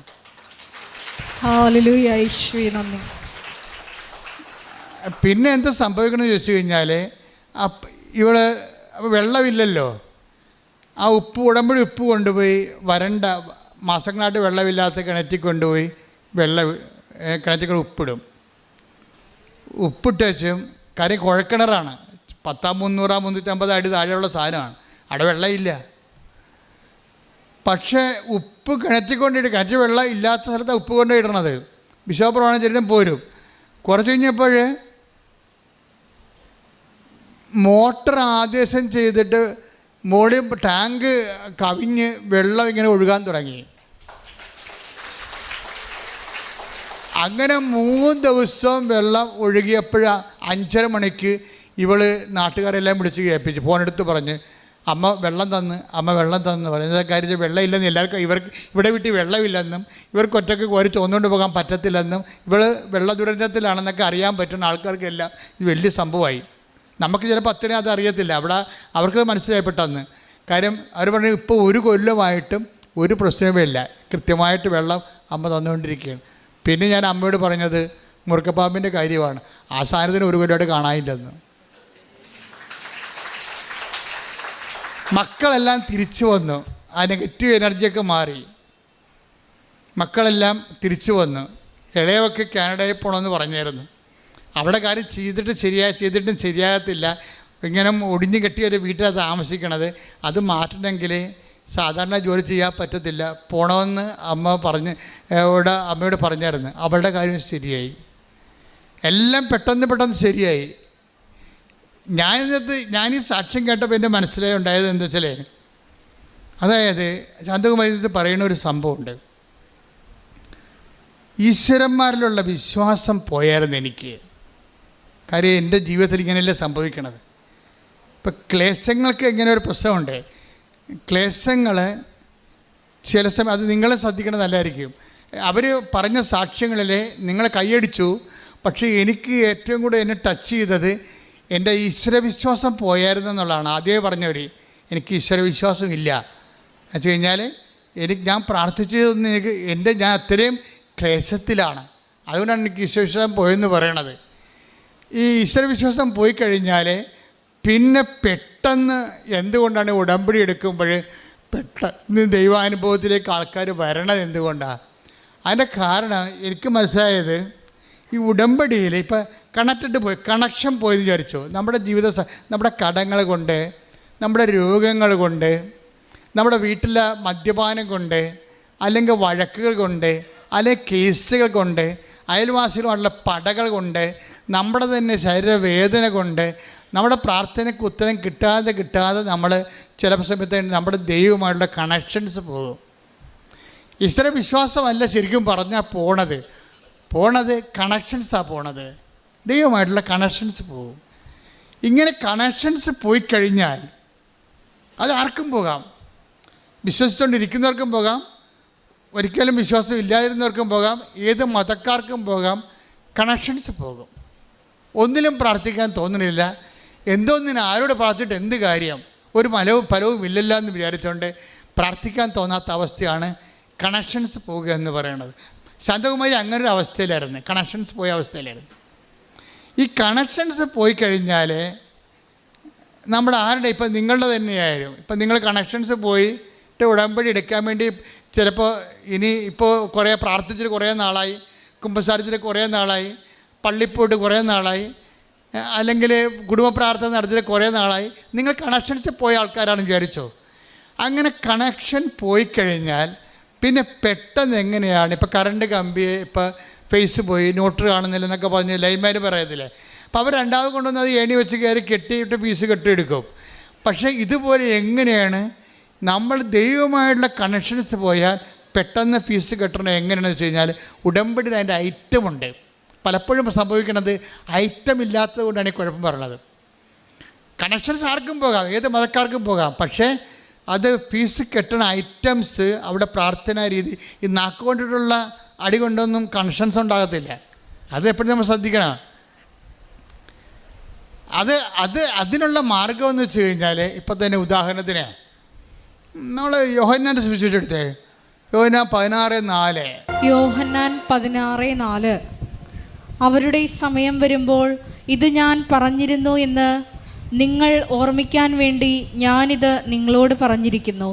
ഇത് കണ്ടാ എന്ന് പറഞ്ഞേ, അവരുടെ സമയം വരുമ്പോൾ ഇത് ഞാൻ നിങ്ങളോട് നേരത്തെ പറഞ്ഞിരുന്നുവെന്ന് നിങ്ങൾ ഓർമ്മിക്കാൻ വേണ്ടി അവരുടെ സമയം വരുന്നുമ്പോ തന്നെ ഞാൻ നിങ്ങളോട് ഇത് പറഞ്ഞിരിക്കുന്നു. ഇതിന്റെ പ്രശ്നത്തിൽ ഭയങ്കരമായ ഒരു വചനമാണ്. എന്ന് വെച്ച് കഴിഞ്ഞാല് അവരുടെ സമയം എന്ന് പറയുന്നൊരു സമയമുണ്ട്, ടൈം ഓഫ് ദി ഈവിൾ.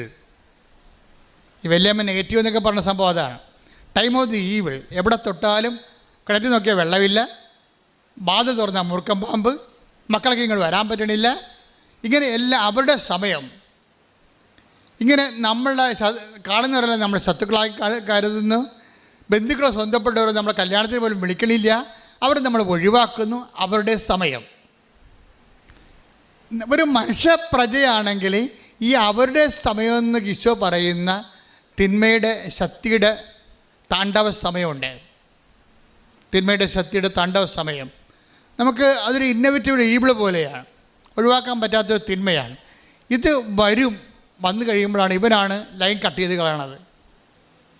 മനസ്സിലായില്ലേ? ഇവനാണ് ലൈൻ കട്ട് ചെയ്ത് കളയണത്.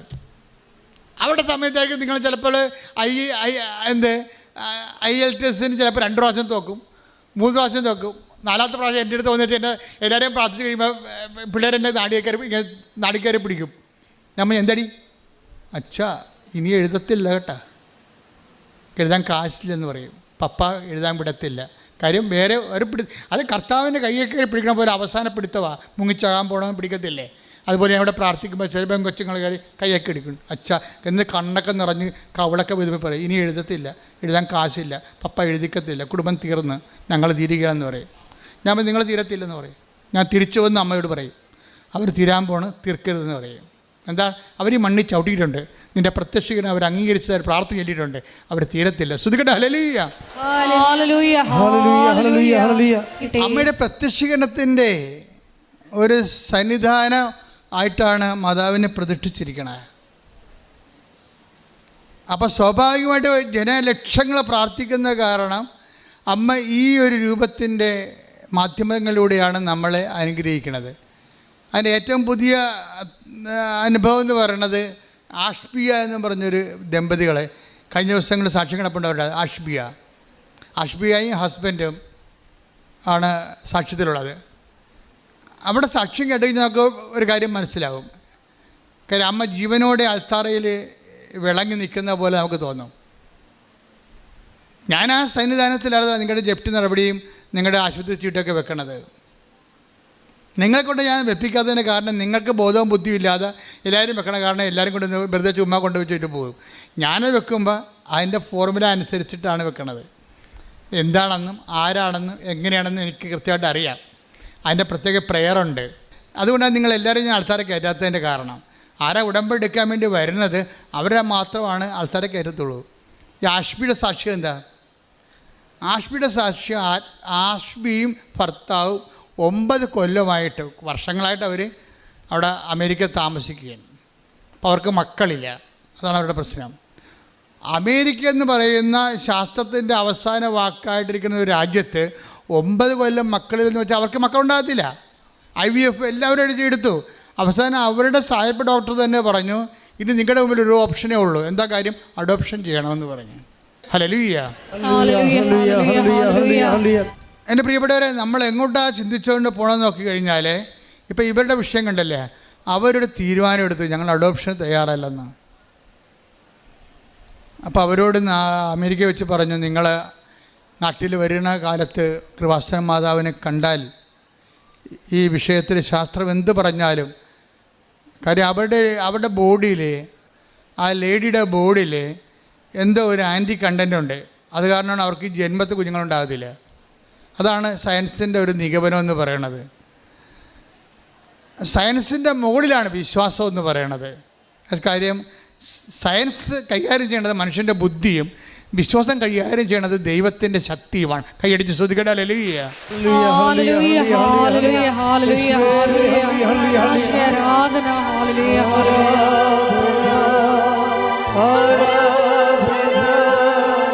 യേശുവേ ആരാധന. പരിശുദ്ധ പരമ ദിവ്യകാരുണ്യത്തിന് എന്നേരവും ആരാധനയും സ്തുതിയും പുകഴ്ചയും നമ്മൾ ഈ ചുവരുകൾക്കുള്ളിൽ ദൈവം ചെയ്യണത് നിങ്ങളുടെ ബുദ്ധി അനുസരിച്ചല്ല, പിന്നെന്താണ്?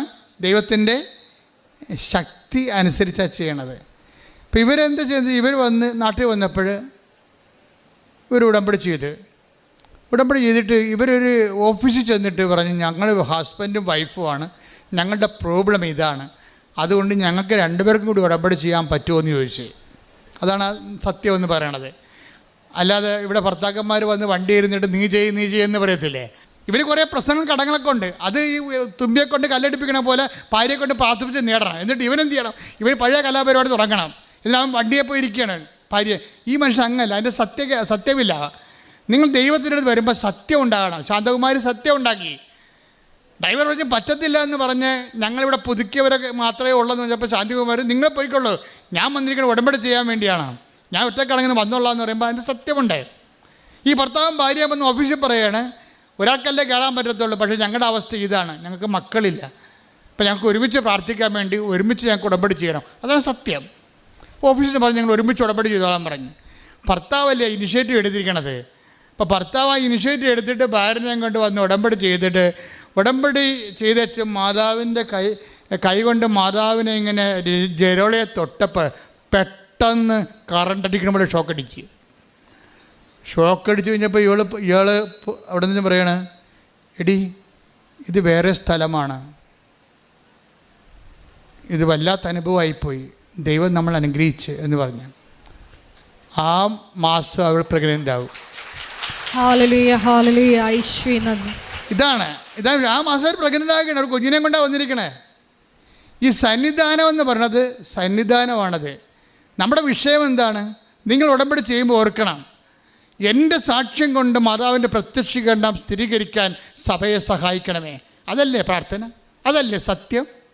അല്ല എൻ്റെ സാക്ഷ്യം കൊണ്ട് ആൾക്കാരെന്താ പറയണത്? ഞാൻ സാക്ഷ്യം പറയണം, അപ്പം നാട്ടുകാർ കേൾക്കത്തില്ലേ, അയൽവാസികൾ കേട്ടില്ലേ, എന്നെ കളിയാക്കത്തില്ലേ എന്നാ പറയണത്. അത് സത്യമല്ല. അവരുടെ ഉടമ്പടി വർക്കൗട്ട് ചെയ്യത്തില്ല. കാര്യം നിങ്ങളെ ഒത്തിരി പേര് സാക്ഷ്യം പറയാൻ തലയെ തുണിയിട്ട് ദൈവത്തിൻ്റെ അനുഗ്രഹം ഉടമ്പടി വെച്ച് അടിച്ചു മാറ്റിയിട്ട് നടക്കുന്നുണ്ട്. നിങ്ങളുടെ തലവെട്ടി കളയും ദൈവം. എന്താ കാര്യം? നിങ്ങൾ ഹിപ്പോക്രാറ്റുകളാണ്, കാപട്യമുള്ളവരാണ്. ഒന്നുറങ്ങി നേരം വിളിക്കത്തില്ലേ? ഇനിയുണ്ട് ദിവസങ്ങൾ. ഇനി നിനക്ക് പ്രശ്നം വന്നാൽ പഴയതുപോലെ ഭാര്യനെ കൊണ്ട് ഉടമ്പടിക്കുകയോ ഭാര്യയാണ് ഉടമ്പടിത്തിരിക്കണമെന്നുണ്ടെങ്കിൽ നാട്ടുകാരെ കേൾക്കുമെന്ന് പറഞ്ഞുകൊണ്ട് സാക്ഷ്യം പറയാൻ മുങ്ങാന്ന് വെച്ച് കഴിഞ്ഞാൽ മുങ്ങാൻ പറ്റത്തില്ല. മുങ്ങിയവൾ ആരായാലും പൊങ്ങാൻ നിവർത്തിയില്ല. എന്താ കാര്യം? സത്യത്തിൻ്റെ സന്നിധാനമാണ്. ശ്രദ്ധിക്കട്ടെ. ഹല്ലേലൂയ. എന്തുകൊണ്ടാണ് സയൻസ് മനുഷ്യൻ്റെ ബുദ്ധിയെ അന്വേഷിക്കുന്ന, ഉടമ്പടി ദൈവത്തിൻ്റെ ശക്തിയെ അന്വേഷിക്കുന്ന? അതെ, നമ്മുടെ മുമ്പിൽ ഒരു വഴിയുമില്ലേ. കഴിഞ്ഞ ദിവസങ്ങളിൽ അയാളുടെ പേര് ഞാൻ പറഞ്ഞു, ഞാൻ വെളുപ്പിനെ ഇട്ടിട്ടുണ്ട് സാക്ഷ്യം.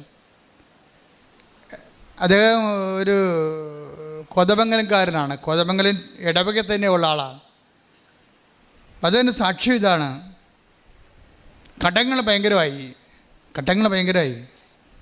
അപ്പോൾ അവരെ ആരോ പിടിച്ചു പറഞ്ഞു, ഞങ്ങളിന്ന് വൈകുന്നേരം എല്ലാവരും കൂടി നിങ്ങളുടെ വീട്ടിൽ വരുന്നുണ്ടെന്ന് പറഞ്ഞു. അപ്പം കടക്കാർ പറയും, നമുക്കറിയാമല്ലോ, അവർ വന്നിട്ട് തോന്നിയ ദിവസം പറയും. അപ്പം മാന്യന്മാരായിട്ട് പൊറുക്കുന്നവരെ സംബന്ധിച്ചിടത്തോളം അയൽവാസികൾ ചോദിക്കും അവരെന്തിനാണ് വന്ന് പറയുമ്പോൾ നമ്മുടെ ഇടം നഷ്ടപ്പെടും. അപ്പോൾ അതൊക്കെ ഭയങ്കര ക്ഷീണമാണ്, അഭിമാനം പോകും. അപ്പോൾ ഇയാൾക്ക് ടെൻഷനാണ്. ഇയാൾ കാക്കനാട് ജോലി ചെയ്യാണ്. കാക്കനാട് ജോലി ചെയ്യുന്ന ആൾ, അയാൾക്ക് ടെൻഷൻ കാരണം അയാൾ ഹാഫ് ലീവ് കഴിഞ്ഞപ്പോൾ ചുമ്മാ റിസൈൻ ചെയ്യല്ല, ഒപ്പിട്ടിട്ട് പോകുന്നു. പക്ഷേ എന്ന് പറയും, ഞാൻ ഒപ്പിട്ട് കമ്പനിയുടെ പുറത്തിറങ്ങി. തുച്ഛമായ ചെറിയ കമ്പനിയാണ്. എനിക്ക് അവിടെ ഇരിക്കാൻ പറ്റില്ല പേടിച്ചിട്ട്. ഞാൻ പുറത്തിറങ്ങിയിട്ട് ഞാൻ തെക്ക് വടക്ക് നടക്കുകയാണ്. ഇവിടെ വെറുതെ ഒപ്പിട്ടാണ്. അവിടെ ഇരിക്കാൻ പറ്റാഞ്ഞ കാരണം, കമ്പനി ഇരുന്ന് മനസ്സമാധാനം ജോലി ചെയ്യാൻ പറ്റാഞ്ഞ കാരണം ഞാൻ ഒപ്പിട്ട് ലീവെടുത്ത് ഹാഫ് ലീവെടുത്ത് ഞാൻ പുറത്തിറങ്ങിയിട്ട് ഇവിടെ പോകാനാ, ഞാൻ അങ്ങോട്ടും ഇങ്ങോട്ടും നടക്കണം. അപ്പം എനിക്ക് തോന്നി ആലപ്പുഴക്ക് പോകാം, അമ്മയടുത്ത് പോയിരിക്കാമെന്ന്. കണ്ടാ, ഇവിടെ വന്ന് ആ മനുഷ്യൻ സന്ധ്യ വരെ വെറുതെ ഇരുന്നിട്ട് കണ്ണീരോടെ കാര്യം പറഞ്ഞു. എന്നിട്ട് ഈ മനുഷ്യൻ സന്ധ്യ ആയപ്പോൾ ഇവിടുന്ന് പോയി. അയാൾ പറഞ്ഞു, ഞാൻ കോതമംഗലൊക്കെ എത്തിയപ്പോൾ 11:15 രാത്രി. പക്ഷേ എനിക്ക് വല്ലാത്തൊരു ധൈര്യം കിട്ടി. ഞാൻ ആ സമയത്ത് തന്നെ അമ്മ എൻ്റെ മനസ്സിൽ തോന്നിച്ച് അവനെ വിളിക്കാൻ. ഞാനൊന്ന് രാത്രി ചെന്ന ഉടനെ അവനെ വിളിച്ചു. അവൻ വരുമെന്ന് ഓർത്തൊരു പേടിച്ചിട്ടാണ് ഈ മനുഷ്യൻ ജില്ല വിട്ട് പോന്നിരിക്കുന്നതാണ്. അവൻ തിരിച്ച് ചെല്ലുമ്പോൾ ഇരട്ട് ധൈര്യത്തോടെ ചെന്നിരിക്കുക. അവനെ തിരിച്ച് വിളിച്ച്, ചേട്ടാ ഇതാണ് എൻ്റെ അവസ്ഥ.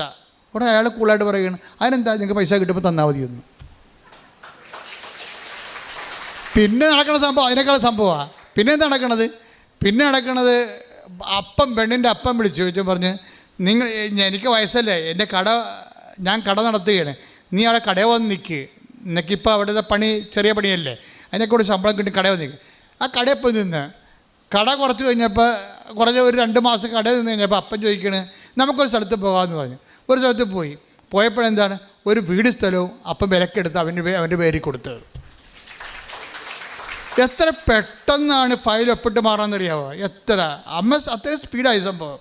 ഒരു മനുഷ്യൻ പേടിച്ച് ജീവിതത്തിൽ നിന്ന് ഓടിയവൻ തിരിച്ചാവശ്യത്തോടെ കണ്ണുനീരോടെയാണ് അവർ വിതക്കാൻ പോയത്. ഈ കണ്ണീരെന്ന് പറയുമ്പോൾ അതിന് തന്നെ ഒരു ബലമാണ്. ശരിക്കും കണ്ണീര് ഉടമ്പടിയുമൊക്കെ ആയിട്ട് ഭയങ്കര ബന്ധമാണ്. കണ്ണീരിൽ നിന്നാണ് ഈ ഉടമ്പടി ഉണ്ടാകണത്. ശരിക്കും സങ്കീർത്തനം 119, 154 ശ്രുതിക്കട്ടെ. ഹല്ലേലൂയ.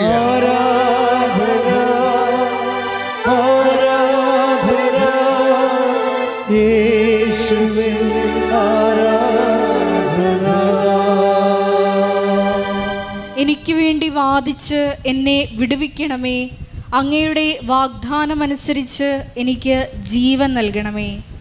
സങ്കീർത്തനം 119, 153 എടുത്തേ. എൻ്റെ സഹനങ്ങൾ കണ്ട് എന്നെ മോചിപ്പിക്കണമേ, എന്തെന്നാൽ ഞാൻ അങ്ങയുടെ നിയമം മറക്കുന്നില്ല. എൻ്റെ സഹനങ്ങൾ കണ്ട് എന്നെ മോചിപ്പിക്കണമേ, എന്തെന്നാൽ അങ്ങയുടെ നിയമം ഞാൻ മറക്കുന്നില്ല. ഇപ്പം സഹനവും നിയമവും തമ്മിലാണ് ബന്ധപ്പെട്ടിരിക്കുന്നത്. നിയമം എന്ന് പറഞ്ഞാൽ എന്താണ്? ഉടമ്പടി. അതാ സങ്കീർത്തനം 119, 153 എന്താ പറയണത്? എൻ്റെ സഹനങ്ങൾ കണ്ട് എന്നെ മോചിപ്പിക്കണമേ, എന്തെന്നാൽ ഞാൻ അങ്ങയുടെ നിയമങ്ങൾ പാലിക്കുന്നു. അപ്പം നിയമം എന്ന് പറയുന്നത് വാഗ്ദാനം, അതുപോലെ വാഗ്ദാനം, നിയോഗം, അതുപോലെ തന്നെ നിയമം എന്ന് പറയുന്നത് നമ്മൾ നിറവേറ്റാനുള്ള ജീവിതം. അപ്പോൾ ഈ നിയമവും അത് പറയുന്ന കവനൻറ്റും ഉടമ്പടിയും നമ്മുടെ സഹനവും തമ്മിലാണ് കണക്ട് ചെയ്തിരിക്കുന്ന ദൈവം.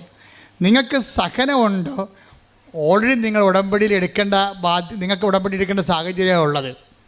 കണ്ണീരിന് നമുക്ക് ചെയ്യാനുള്ള മറുപടി എന്താണ്? കവനൻ്റാണ്. അപ്പോൾ അതുകൊണ്ടാണ് സങ്കീർത്തനം പറയണത്. ഒന്ന് വായിച്ച് 53, 54 വായിച്ച്. എൻ്റെ സഹനങ്ങൾ കണ്ട് എന്നെ മോചിപ്പിക്കണമേ, എന്തെന്നാൽ ഞാൻ അങ്ങയുടെ നിയമം മറക്കുന്നില്ല. എനിക്ക് വേണ്ടി വാദിച്ച് എന്നെ വിടുവിക്കണമേ, അങ്ങയുടെ വാഗ്ദാനമനുസരിച്ച് എനിക്ക് ജീവൻ നൽകണമേ.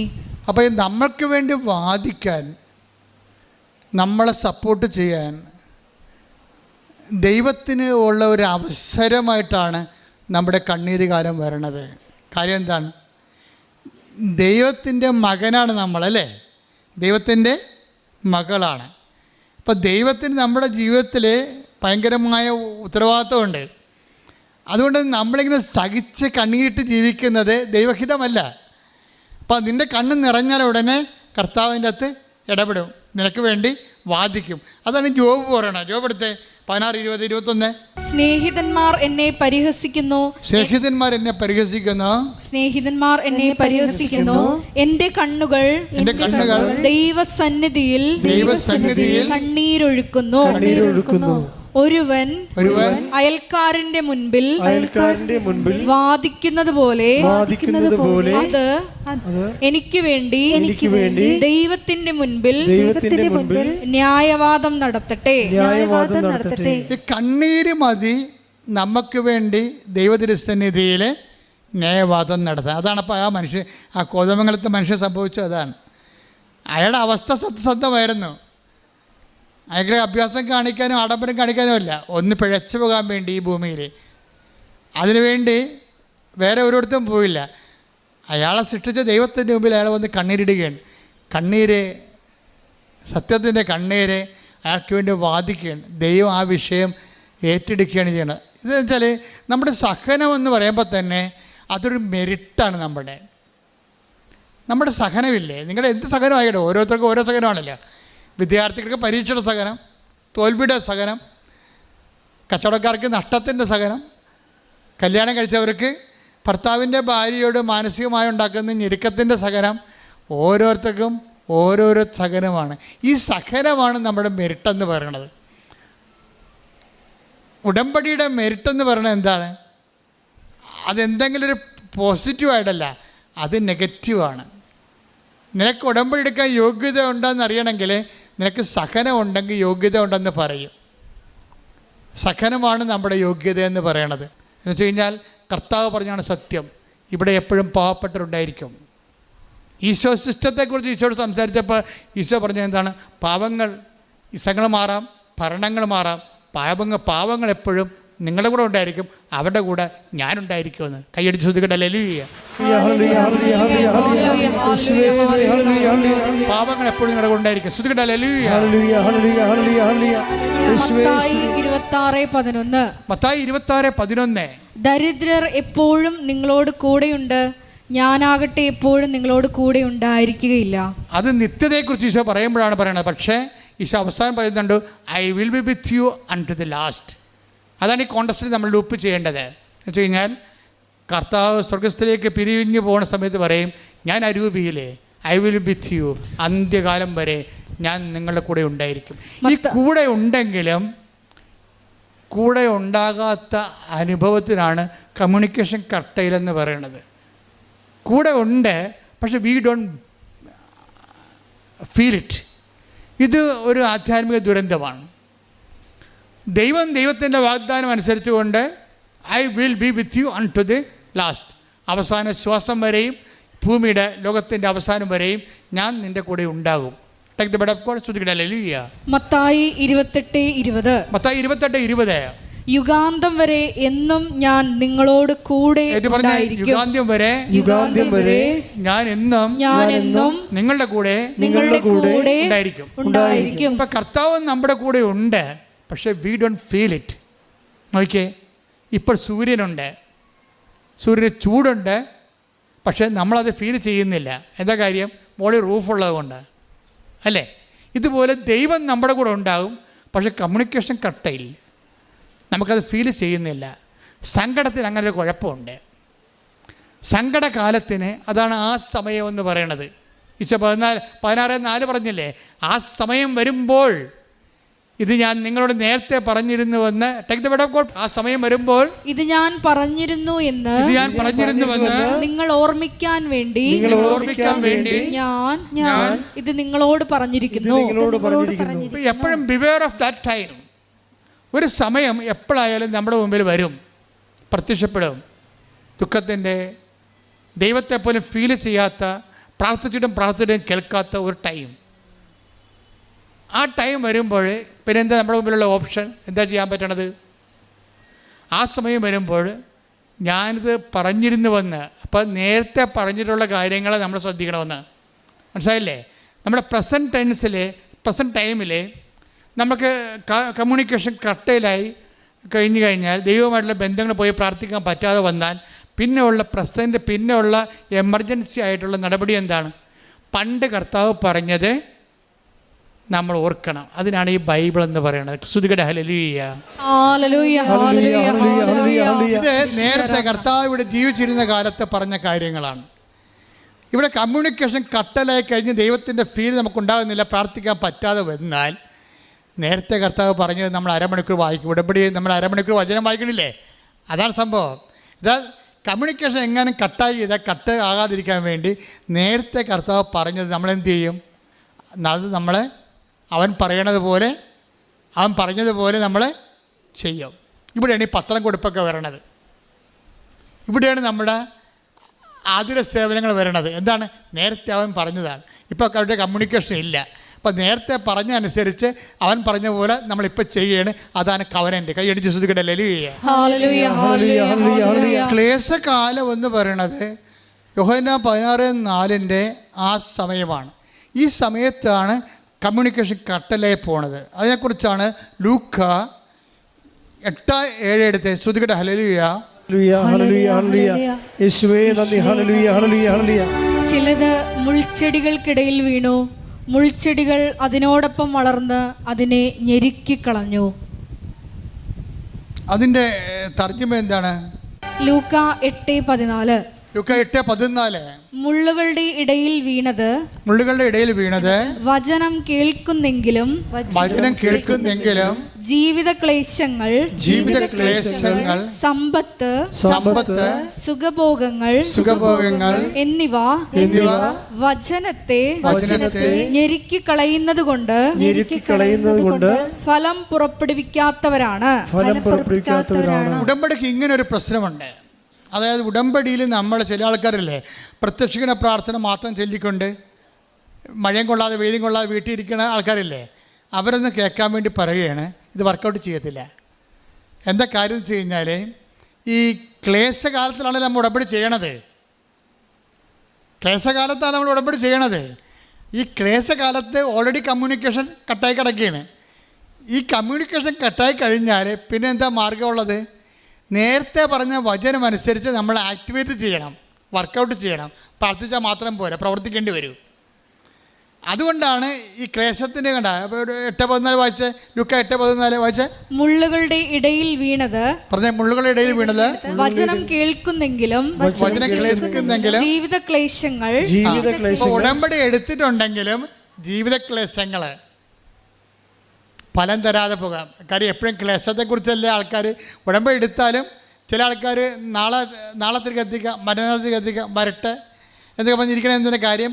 അവർക്ക് ശരീരത്തിൽ വേദനയും ക്ലേശങ്ങളൊക്കെ ഉണ്ട്. ചില ബുദ്ധിയുള്ളൊരു ആത്മീയ ബുദ്ധി എന്ന് പറയും, സ്പിരിച്വൽ ഇൻ്റലക്ച്വലായിട്ടുള്ള ആൾക്കാരുണ്ട്. അവർ പറയും, ഇപ്പോൾ ചില പറയും, അച്ഛാ എനിക്ക് രാവിലെ ബാത്റൂമിൽ നോക്കിയപ്പോൾ ഭയങ്കര ബ്ലഡാണ്, എനിക്ക് ബ്ലീഡിങ്ങാണ്. അപ്പം ഞാൻ വിചാരിച്ച് എനിക്ക് പനിയും കയറുന്നുണ്ട്, ഞാൻ വിചാരിച്ചു ഇന്ന് റെസ്റ്റ് എടുക്കാം, ഈ അവസ്ഥയിൽ എങ്ങനെ പള്ളിയിൽ പോകും. പിന്നെ ഞാൻ വിചാരിച്ചു ഈ അവസ്ഥയിൽ ആർക്കും ബുദ്ധിമുട്ടില്ലാത്ത രീതിയിൽ എൻ്റെ കർത്താവിനെ ഞാൻ പുറത്ത് നിന്നാലും കണ്ടിട്ട് പോരും. അപ്പം ബ്ലീഡിങ് തീരും. ആ സെക്കൻഡിന് നിങ്ങൾക്കറിയാവില്ല, ദൈവാനുഭവം എന്ന് പറഞ്ഞ ഒരു തീരുമാനമാണ്. ചില ആൾക്കാർ ഇതുപോലുള്ള അവസ്ഥകൾ വരുമ്പോൾ അത് വെച്ച് ദൈവത്തിൽ നിന്ന് അകലാൻ വേണ്ടിയാണ് ജഡിക മനുഷ്യൻ ചിന്തിക്കത്തുള്ളൂ. ആധ്യാത്മിക മനുഷ്യൻ അത് വെച്ച് ദൈവത്തിലേക്ക് അടുക്കാൻ നോക്കും. എനിക്ക് ക്ലേശമുണ്ട്. ഇപ്പം ഇന്നലെ പറയണേ, ഞാൻ 14 കൊണ്ടാണ് ഇറങ്ങിയത്. പക്ഷെ 14 ആൾക്കാരത്ത് നീട്ടിയിട്ടും 14 പേരും ഞങ്ങൾക്ക് വേണ്ടെന്ന് പറഞ്ഞ്. അപ്പോൾ എന്നാ പറ്റിയെന്നറിയോ? ഞാൻ പുറത്ത് വരുമ്പോൾ കയ്യാലപ്പുറത്തൊരു പത്രം മഴയും കൊണ്ടിരിപ്പുണ്ടത്. ഞാൻ 14 പത്രം റിജക്റ്റ് ചെയ്ത സ്ഥലത്ത് ഞാൻ ആ പത്രം കൂടി എടുത്തിട്ട് 2 കിലോമീറ്റർ വീണ്ടും നടന്ന് ഓട്ടോറിക്ഷ അവരെ പോയി എല്ലാവർക്കും കൊടുത്തെന്ന് പറഞ്ഞു. ഇതാണ് സ്പിരിച്വൽ ഇൻ്റലിജൻസ് എന്ന് പറയണത്. ആധ്യാത്മിക ബുദ്ധിയുള്ളവർ. ആ ആധ്യാത്മിക ബുദ്ധി എന്ന് വെച്ച് കഴിഞ്ഞാൽ അവർക്ക് പരിശുദ്ധാത്മാവ് പറഞ്ഞില്ലേ, ഞാൻ നിങ്ങളോട് കൂടി ഉണ്ടെങ്കിലേ, അതാണ് ഈശോ പറഞ്ഞത്. ഈ പരിശുദ്ധാത്മാവെന്ന് പറയേണ്ട സംഭവം എന്ന് വെച്ചാൽ നമ്മൾക്ക് ഡോർമെൻ്റ് ആണെങ്കിലും അത് അവിടെ ഉണ്ടാവും, നമ്മളെ കൂടെ ഉണ്ടാവും. പക്ഷെ ഇത് വർക്കൗട്ട് ചെയ്യണത് നമ്മുടെ വിശ്വാസത്തിൻ്റെ എബിലിറ്റി അനുസരിച്ചേ ഉള്ളൂ. ഒരു റിസ്ക് വന്നു കഴിഞ്ഞാൽ അതിനെ കൗണ്ടറാക്ട് ചെയ്യാൻ വേണ്ടി നമുക്ക് ദൈവത്തോട് സ്നേഹമുണ്ടെങ്കിൽ നമ്മൾ തകർന്നാലും തരിപ്പണമായാലും പിന്നെയും ദൈവത്തെ പ്രതി നമ്മൾ സഞ്ചരിച്ചുകൊണ്ടേയിരിക്കും. അങ്ങനെയുള്ളപ്പോൾ ദൈവം സത്യമായത് കാരണം അത് പെട്ടെന്ന് സമയബന്ധിതമായിട്ട് ആ വിഷയത്തിന് ഇടപാടുണ്ടാകും. നിങ്ങൾക്കറിയാമല്ലോ, എല്ലാം പേയ്മെൻറ്റ് സീറ്റുകളാണ്. സ്വർഗം പോലും പേയ്മെൻറ്റ് സീറ്റാണ്. സ്വർഗം നമുക്ക് പേയ്മെൻറ്റ് കൊടുക്കാൻ പറ്റാത്ത കൊണ്ടാണ് കർത്താവിന് പേയ്മെൻറ്റ് കൊടുക്കേണ്ടി വന്ന സാഹചര്യം. ആ ചില്ലറ പേയ്മെൻ്റ് ഒന്നുമല്ല കൊടുത്തിരിക്കുന്നത്. അതുകൊണ്ട് തന്നെ സ്വർഗം നല്ല വിലയുള്ളതാണ്. നമ്മളെ വിശ്വാസികളുടെയും രക്തസാക്ഷികളുടെയും ജീവിത വിശുദ്ധിക്ക് വേണ്ടി ജീവൻ പണയപ്പെട്ട ധർമ്മരക്തസാക്ഷികളുടെയും ചരിത്രം പരിശോധിച്ചാൽ നമുക്ക് മനസ്സിലാകും ബൈബിളിൻ്റെ സ്വർഗം എന്തുമാത്രം വിലയുള്ളതാണ്. ഒരു വിഷയം എന്തുമാത്രം വിലയുള്ളതാണ്. ബൈബിൾ നമ്മൾ മുന്നോട്ട് വെക്കുന്ന സ്വർഗത്തിന് കർത്താവിൻ്റെ രക്തത്തിൻ്റെ വിലയാണ്, യേശുവിൻ്റെ ജീവൻ്റെ വിലയാണ്, അവൻ്റെ സഹനത്തിൻ്റെ വിലയാണ്. ആ വില കൊടുക്കാൻ വേണ്ടി സത്യസന്ധത ആര് കാണിച്ചാൽ സമയബന്ധിതമായി നിൻ്റെ ഉടമ്പടിയുടെ മേൽ ദൈവം ഇറങ്ങി വന്ന് തീരുമാനം എടുത്തിരിക്കും. ജ്ഞാനത്തിൻ്റെ പുസ്തകം 3-ാം അധ്യായം 9-ാമത്തെ വാക്യം. അവിടുത്തെ ആശ്രയിക്കുന്നവർ സത്യം ഗ്രഹിക്കും, വിശ്വസ്തർ അവിടുത്തെ സ്നേഹത്തിൽ വസിക്കും. അവിടുത്തെ തിരഞ്ഞെടുക്കപ്പെട്ടവരുടെ മേൽ അവിടുന്ന് കരുണയും അനുഗ്രഹവും വർഷിക്കും. ഇത് ഉടമ്പടിയുടെ ഒരു ആക്ച്വലായിട്ടുള്ള ഒരു നിലപാട് തറയാണ്. എന്ന് വെച്ച് കഴിഞ്ഞാൽ മനുഷ്യനെ ആശ്രയിക്കാൻ ഒരവസ്ഥ വന്നാൽ ദൈവത്തിൽ, അതാണ് ശാന്തകുമാരിക്ക് സംഭവിക്കുന്നത്. അവർ ദൈവത്തിൽ ആശ്രയിക്കുന്നു. അവരുടെ ആശ്രയം സത്യമായത് കൊണ്ടാണ് സിൽവഗിരയിലെ പ്രകാശം ആളുടെ മുമ്പിലൂടെ 4 പ്രാവശ്യം കടന്നു പോകുന്നത്. ഈ കേട്ട സാക്ഷ്യങ്ങളിലെല്ലാം ഈ ആഴ്ചത്തെ സാക്ഷ്യങ്ങളാണ് നിങ്ങൾ ഓർക്കണം. കഴിഞ്ഞ ദിവസം പഞ്ചാബിൽ നിന്ന് ഒരു മനുഷ്യൻ ഇവിടെ കാർ ഓടിച്ച് ഒറ്റയ്ക്ക് വന്ന്, അത് ഉടമ്പടി സാക്ഷ്യം പറയാൻ വന്നാണ്. സാക്ഷിയാൾ എന്താ പറഞ്ഞെന്നറിയാവോ? കേരളം ആധ്യാത്മികമായ ഒരു പരീക്ഷണശാലയാണ്. ഈ കാലത്ത് ലോകത്തിൻ്റെ ആധ്യാത്മികതയെ ഇവിടുന്നാണ് ദൈവം നിയന്ത്രിച്ചുകൊണ്ടിരിക്കണമെന്ന്. ശ്രുതികട ഹല്ലേലൂയ. ഹല്ലേലൂയ, ഹല്ലേലൂയ. മഹത്വം, മഹത്വം, ആരാധന, ആരാധന. Hallelujah, hallelujah. യേശുവേ ആരാധന, ഹല്ലേലൂയ. കഴിഞ്ഞ ദിവസങ്ങളിൽ സാറാമ്മ എന്ന മോള് ഒരു ചേച്ചി സാക്ഷ്യം പറഞ്ഞു. സാറാമ്മയുടെ സാക്ഷ്യം എന്ന് പറയണത്, സാറാമ്മയ്ക്ക് ഇവിടെ വരണം, പക്ഷെ വരാൻ പിള്ളേർ കൊണ്ടുപോകത്തില്ല. പക്ഷേ പോകാൻ വേണ്ടി പ്രാർത്ഥിച്ചുകൊണ്ട് നടക്കണ കാലത്ത് ഇവിടെ കാതിലൊരു വണ്ട് കയറും. ആ വണ്ട് അകത്തിരുന്ന് മൂളക്കുകയാണ്. അപ്പോൾ ഇവരെന്നാ ചെയ്യുന്നത്? ഇവർ ചാഞ്ഞ് കിടന്നുകൊണ്ട് വണ്ടിനെ കൊല്ലാൻ വേണ്ടി തലേണിയൊക്കെ വെച്ച് ശ്വാസം മുട്ടിച്ച് കൊല്ലാൻ വേണ്ടി കാരണത്ത് തലേണി വെക്കും. കുറച്ച് കഴിയുമ്പോൾ ഇവർ ആ സമയത്ത് തന്നെ സാക്ഷ്യം ഇവിടുത്തെ ധ്യാനമൊക്കെ കേട്ടുകൊണ്ടിരിക്കുകയാണ്. അപ്പോൾ ധ്യാനത്തിൽ ഞാൻ പറഞ്ഞുകൊണ്ടിരിക്കുകയാണ്, ഒരു വണ്ട് ഒരു സഹോദരി ഉള്ളിലോട്ട് കയറി പോകുന്നു, പേടിക്കണ്ട, അത് മഹാസ്വരത്തോടെ ഇപ്പോൾ പുറത്താകുമെന്ന് പറഞ്ഞു. അത് പറഞ്ഞത് കേട്ട് കഴിഞ്ഞപ്പോൾ തന്നെ ഹെലികോപ്റ്റർ വീഴുന്ന പോലെ ഇവിടെ ചെവിയിൽ നിന്ന് സാധനം തെറിച്ചു പോയി. അപ്പോഴും സാത്താൻ അവിടെ പ്രവർത്തിച്ച് മകളോട് മകൾ പറഞ്ഞത് ഇല്യൂഷനാണെന്ന്. പണ്ട് നമ്മൾ പ്രാർത്ഥിക്കണ കാലത്ത് നമ്മുടെ അമ്മമാർ നമ്മളെ കുഞ്ഞിത്തലേണി കിടത്തിയിട്ട് അമ്മമാർ ചുണ്ടിലൊരു കുറിച്ചിടും, ചെവിയിൽ കുറിച്ചിട്ട് പറയും, കർത്താവേ കണ്ണിൽ കുറിച്ചിടും. നമ്മുടെ എന്താണ്? ആകാത്ത കാഴ്ച കാണാതിരിക്കാൻ, ആകാത്തത് കേൾക്കാതിരിക്കാൻ ചെവിയിലും കണ്ണിനെയും ബന്ധിക്കണമെന്നാണ്. ഇപ്പോൾ ആരും നമ്മൾ പറഞ്ഞിട്ട് നമ്മൾ മൈൻഡ് ചെയ്യണില്ല. നമ്മൾ ഉടമ്പടിയുമായിട്ട് മുന്നോട്ട് പോകുകയാണെങ്കിൽ വിശ്വസ്തത നമ്മൾ എങ്ങോട്ടാണ് കൊണ്ടുപോകണത്? അവിടുത്തെ വിശ്വസ്തരെ സ്നേഹത്തിൽ വായിച്ചേ, വിശ്വസ്തർ അവിടുത്തെ സ്നേഹത്തിൽ വസിക്കും. വിശ്വസ്തരായി. ഇപ്പം പലരും നമ്മളെ പറഞ്ഞ് പറ്റിച്ചു, വഞ്ചിച്ചു. പക്ഷേ അതേസമയം തന്നെ നമ്മൾ ദൈവത്തോട് വിശ്വസ്തരായിട്ട് മുന്നോട്ട് പോകും. വിശ്വസ്തർക്ക് എന്ത് പറ്റുമെന്നാണ് ഞാൻ 3:9 പറയണത്. വിശ്വസ്തർ അവിടുത്തെ സ്നേഹത്തിൽ വസിക്കും. പ്രാർത്ഥിക്കുക, കർത്താവേ അങ്ങേ സ്നേഹത്തിൽ വസിക്കുവാൻ, അങ്ങയുടെ വചനങ്ങളോടും ഉടമ്പടിയോടും വിശ്വസ്തത പാലിക്കുവാൻ എന്നെ സഹായിക്കണമേ. പ്രിയപ്പെട്ടവരെ, രോഗസൗഖ്യ പ്രാർത്ഥനയിലേക്ക് നമ്മൾ പ്രവേശിക്കുകയാണ്. നിങ്ങളുടെ ആസ്തി, നിങ്ങളുടെ ഭക്തിയോടെ, വിശ്വാസത്തോടെ, ദൈവസ്നേഹത്തോടെ ഈ ആരാധന പങ്കെടുത്തത് തന്നെയാണ്. കർത്താവ് ഈ സമയമെല്ലാം വചനങ്ങളിലൂടെ നമുക്ക് ബോധ്യം തന്നുകൊണ്ടിരിക്കുകയായിരുന്നു. നിങ്ങളെ വചനങ്ങളെല്ലാം വീണ്ടും കേൾക്കണം. സമയം കിട്ടുമ്പോഴൊക്കെ വചനം കേൾക്കുകയും അത് നിങ്ങൾ ഷെയർ ചെയ്തുകൊണ്ടിരുന്നുകൊണ്ട് എല്ലാവർക്കും ബൈബിളിൻ്റെ സന്ദേശം നമ്മൾ ഒരു ഹോംവർക്ക് പോലെ ആൾക്കാർക്ക് എത്തിച്ചു കൊടുക്കണം. ഒത്തിരി തീഷ്ണതയോടെയാണ് ജനം ഇന്ന് സുവിശേഷ വേല ചെയ്യണത്. മറ്റാരെക്കൊണ്ടും ചെയ്യിക്കരുത്. സ്വന്തമായിട്ട് ചെയ്യാനുള്ള തീഷ്ണത വേണം. ചെയ്താലും മടുപ്പ് തോന്നാത്ത അത്രയും കർത്താവിന് വേണ്ടി വേല ചെയ്തുകൊണ്ടിരിക്കണം. കാര്യം എപ്പോഴായാലും രാത്രി വരും. വേല ചെയ്യാൻ പാടില്ലാത്ത രാത്രി കാലത്തെക്കുറിച്ച് ഈശോ പറഞ്ഞിട്ടുണ്ട്. ഇപ്പം നിനക്ക് ആരോഗ്യമുണ്ട്, ചെയ്യാനുള്ള അവസരമുണ്ട്, ചെയ്യാനുള്ള മനസ്സുണ്ട്, നിങ്ങൾ കർത്താവിൻ്റെ വേല ചെയ്തുകൊണ്ടേയിരിക്കണം. അതിന് കർത്താവിനോട് റെമ്യൂണറേഷൻ ചോദിക്കരുത്. അത് നിത്യതയ്ക്ക് വേണ്ടിയുള്ള നമ്മുടെ സ്വരുക്കൂട്ടലാണ്. നിൻ്റെ കാര്യങ്ങളുടെ മേലെ ദൈവ തീരുമാനം എപ്പോഴും ഉണ്ടായിക്കൊണ്ടിരിക്കും. നീ ആഗ്രഹിക്കുന്നതിനേക്കാളും കർത്താവിന് നിന്നെ സഹായിക്കാൻ സന്മനസ്സും സ്നേഹവും നിന്നോടുണ്ട്. ആ സ്നേഹത്തെ നീ തിരിച്ചറിയണത് ഉടമ്പടി സത്യസന്ധമായി നീ നിറവേറ്റുന്ന നിമിഷങ്ങളിലാണ്.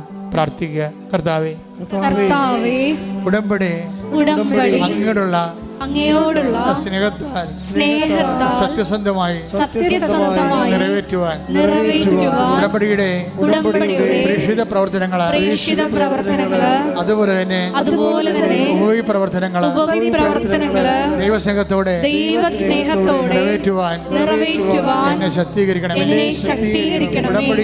ഉടമ്പടിയുടെ ഉള്ളവരെ ജീവിത ക്ലേശങ്ങളിലെ നിലനിൽക്കുന്നവരെ മനസ്സിടിഞ്ഞു പോകുന്ന സാഹചര്യങ്ങളുള്ളവരെ അമ്മേ പരിശുദ്ധ അമ്മേ ദേവമാതാവേ പ്രാർത്ഥനയുടെ ശക്തിയാൽ അങ്ങ് നവീകരിക്കണമേ. വിശ്വാസം നവീകരിക്കണമേ. ശക്തിപ്പെടുത്തണമേ. ദൈവസ്നേഹത്താൽ ആത്മവിശ്വാസവും ആത്മശക്തിയും തടയിക്കൊണ്ട് സുവിശേഷത്തിന്റെ പോരാട്ടം നടത്തുവാൻ അവരെ അനുഗ്രഹിക്കണമേ.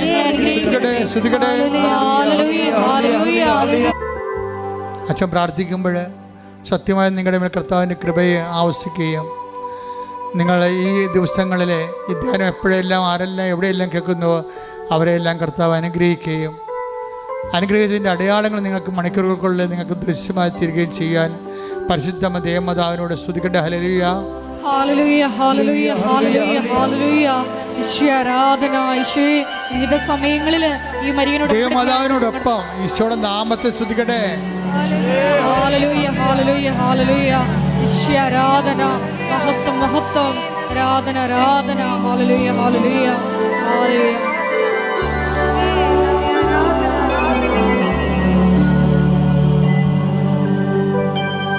രോഗസൗഖ്യത്തിന് വേണ്ടി പ്രാർത്ഥിക്കുന്ന സമയമാണ്. ഉച്ച മുതൽ ഉള്ളങ്കാൽ വരെയുള്ള അസ്ഥികൾ, പേശികൾ, കോശങ്ങൾ, ആന്തരിക അവയവങ്ങൾ, ത്വക്കുകൾ എല്ലാം സമർപ്പിച്ച് പ്രാർത്ഥിക്കും. പഞ്ചേന്ദ്രിയങ്ങളെ സമർപ്പിച്ച് പ്രാർത്ഥിക്കും. ആ സമയങ്ങളെല്ലാം നിങ്ങൾ ഇടിമുഴക്കം പോലെ ശ്രദ്ധിച്ചുകൊണ്ടിരിക്കണം. കർത്താവിൻ്റെ ശക്തി നിങ്ങൾക്ക് ആവശ്യിക്കുന്ന സൗഖ്യത്തിൻ്റെ നിമിഷങ്ങളാണ്. ശ്രുതികളെ കർത്താവേ, കർത്താവേ, കർത്താവേ, കർത്താവേ, ഞങ്ങൾക്ക് വേണ്ടി ക്രൂശിക്കപ്പെട്ടവനെ, ഞങ്ങൾക്ക് വേണ്ടി തിരുവലാലും മുറിവേറ്റവനെ, ഞങ്ങൾക്ക് വേണ്ടി മുളുക്കിയുടെ ചൂടിയവനെ, ഞങ്ങൾക്ക് വേണ്ടി തിരുവലാൽ മുറിവേറ്റവനെ, നിൻ്റെ വിശുദ്ധ രക്തം, നിൻ്റെ വിശുദ്ധ രക്തം ഓൺലൈനിൽ പ്രാർത്ഥിക്കുന്ന മേലെ, എപ്പോഴവർ ധ്യാനം കേട്ടാലും, ഇവിടെ തീർത്ഥാടനത്തിൽ പ്രാർത്ഥിക്കുന്നവർ മേലെ എപ്പോഴവർ ധ്യാനം കേട്ടാലും കർത്താവിൻ്റെ വിശുദ്ധ രക്തം മഴ പോലെ തൊയ്യട്ടെ. മനുഷ്യ സങ്കല്പിക്കാനോ വിശ്വസിക്കാനോ മനുഷ്യന് കൈകാര്യം ചെയ്യാനോ പറ്റാത്ത ജീവിത ദുർഘടങ്ങളിലെ ജീവിത ക്ലേശങ്ങൾ അകപ്പെട്ട് ജീവിക്കുന്നവര് അവരുടെ മേൽ കർത്താവിൻ്റെ രക്തം തളിക്കട്ടെ. യേശുവിൻ്റെ നാമം തളിക്കട്ടെ. അപ്പാ പിതാവേ, അങ്ങയുടെ നാമത്തിൽ പ്രാർത്ഥിക്കുന്നു. അങ്ങേ പുത്രനായ യേശു ക്രിസ്തുവിൻ്റെ നാമത്തിൽ അടയാളങ്ങൾ സംഭവിക്കട്ടെ, അടയാളങ്ങൾ സംഭവിക്കട്ടെ. അപ്പാ പിതാവേ, അങ്ങേ പുത്രനായ യേശു ക്രിസ്തുവിൻ്റെ നാമത്തിൽ അടയാളങ്ങൾ സംഭവിക്കട്ടെ. മാർഗരോഗങ്ങൾ, തീരാവേദികൾ, മസ്തിഷ്ക രോഗങ്ങൾ, മനസ്സിൻ്റെ രോഗങ്ങൾ, മസിൻ്റെ രോഗങ്ങൾ, പേശി രോഗങ്ങൾ, ആന്തരിക അവയവങ്ങളുടെ രോഗങ്ങൾ, അസ്ഥി രോഗങ്ങൾ, ഞരമ്പിൻ്റെ രോഗങ്ങൾ, യേശുവിൻ്റെ നാമത്തിൽ, യേശുവിൻ്റെ നാമത്തിൽ ആന്തരിക അവയവങ്ങൾ ഉണ്ടാകുന്ന രോഗങ്ങൾ, യേശുവിൻ്റെ നാമത്തിൽ, യേശുവിൻ്റെ നാമത്തിൽ പിച്ചുര രോഗങ്ങൾ, പിസിയോടി രോഗങ്ങൾ, അർശ രോഗങ്ങൾ, കരളിൻ്റെ രോഗങ്ങൾ, ഗർഭാശയത്തിൻ്റെ രോഗങ്ങൾ, കുളലിൻ്റെ രോഗങ്ങൾ, കുടലിലെ പുണ്ണുകൾ, ഹൃദയത്തിൻ്റെ രോഗങ്ങൾ, തൈറോയ്ഡ് രോഗങ്ങൾ, ടോൺസിൽ രോഗങ്ങൾ, സ്പോണ്ടിലോസിസ് രോഗങ്ങൾ യേശു ക്രിസ്തുവിന്റെ ഉന്നതമായ നാമത്തിൽ മാറിപ്പോകട്ടെ. നമ്മളിപ്പോൾ പ്രാർത്ഥിക്കാൻ പോകുന്ന വിഷയങ്ങൾ ഭൗതികമായ മേഖലകളാണ്. ഇപ്പോഴും റിസൾട്ട് റീവാലുവേഷൻ കൊടുത്തിട്ട് വേദനയോടെ റിസൾട്ട് പരിശോധിച്ചുകൊണ്ടിരിക്കുന്നവരുണ്ട്, കാത്തിരിക്കുന്നവരുണ്ട്. അവർക്ക് വേണ്ടി പ്രാർത്ഥിക്കുന്ന സമയമാണ്. പരീക്ഷയ്ക്ക് വേണ്ടി ഒരുക്കിക്കൊണ്ടിരിക്കുന്നവരുണ്ട്. ഇവിടുന്ന് പരീക്ഷയ്ക്ക് വേണ്ടി ആശീർവാദം വാങ്ങിച്ചു പോയിരിക്കുന്നവരുണ്ട്. അവരെ മാതാവിൻ്റെ മധ്യസ്ഥയ്ക്ക് സമർപ്പിക്കുന്ന സമയമാണ്. മെയ് മാസം മുഴുവൻ ഉടമ്പടി എടുത്തിട്ട് കഴിഞ്ഞ 3 മാസമായിട്ട് ഉടമ്പടി എടുത്തവരുണ്ട്. ഉടമ്പടി പുതുക്കി പുതുക്കി നിലനിൽക്കുന്നവരുണ്ട്. അവരെല്ലാം ഇപ്പോഴേ അൾത്താരയിൽ ഓർക്കുന്ന ഈ മാസം പ്രധാനപ്പെട്ട നിർണായകമായ ദിവസങ്ങളുള്ളവരുണ്ട്. ഈ ആഴ്ചയിലെ നിർണായകമായ ദിവസങ്ങളുള്ളവരുണ്ട്. ജപ്തി നടപടിക്ക് വന്നവരെ, ഓപ്പറേഷൻ നിശ്ചയിച്ചവരെ, DNCയുടെ റിപ്പോർട്ട് വരാൻ കാത്തിരിക്കുന്നവരെ, പ്രസവമുള്ളവർ, പ്രസവത്തിന് ഓപ്പറേഷൻ ഉള്ളവരെ, കുഞ്ഞിനെ അബോർട്ട് ചെയ്ത് കളയാൻ പറഞ്ഞിരിക്കുന്നതിൻ്റെ പേര് ധർമ്മസങ്കടം അനുഭവിക്കുന്ന അമ്മമാർ, എല്ലാവരും സമർപ്പിക്കുന്ന സമയമാണ്. കൃപാസന അമ്മ, ദേവമാതാവ് സമയഘടികാരം ചാർത്തി നെഞ്ചിൽ ചാർത്തി ദുരന്തമുണ്ടാകാൻ പ്രാർത്ഥിക്കണമെന്ന് മനുഷ്യരാശിയുടെ ആവശ്യപ്പെട്ട വിശുദ്ധമായ അൾത്താറയിൽ നിന്നുകൊണ്ട് പ്രാർത്ഥിച്ചുകൊണ്ടിരിക്കുകയാണ്. ഇപ്പോഴും ദൈവത്തിൻ്റെ അടയാളങ്ങൾ, എപ്പോഴും കണ്ണീരിടുന്ന മക്കൾ, കണ്ണുനീര് ഉടമ്പടിയുടെ അവകാശമാണെങ്കിൽ, കണ്ണീരും ഉടമ്പടിയുടെ ആധാരമാണെങ്കിൽ, കണ്ണീര് ഉടമ്പടിയുടെ ഉടമ്പടിയുടെ യോഗ്യതയാണെങ്കിൽ, ഇപ്പോഴേ ദൈവമായ ഉടമ്പടി, അമ്മയുടെ മധ്യത്തിൽ ഉടമ്പടി എടുത്തവരുടെ ജീവിതത്തിലേക്ക് ദൈവത്തിൻ്റെ കരുണ, ദൈവത്തിൻ്റെ ശക്തി അവരുടെ യോഗ്യതയാലല്ല, ദൈവത്തിൻ്റെ കരുണയുടെ യോഗ്യതയാൽ കടന്നു ചെല്ലട്ടെ എന്ന് പ്രാർത്ഥിക്കുന്നു.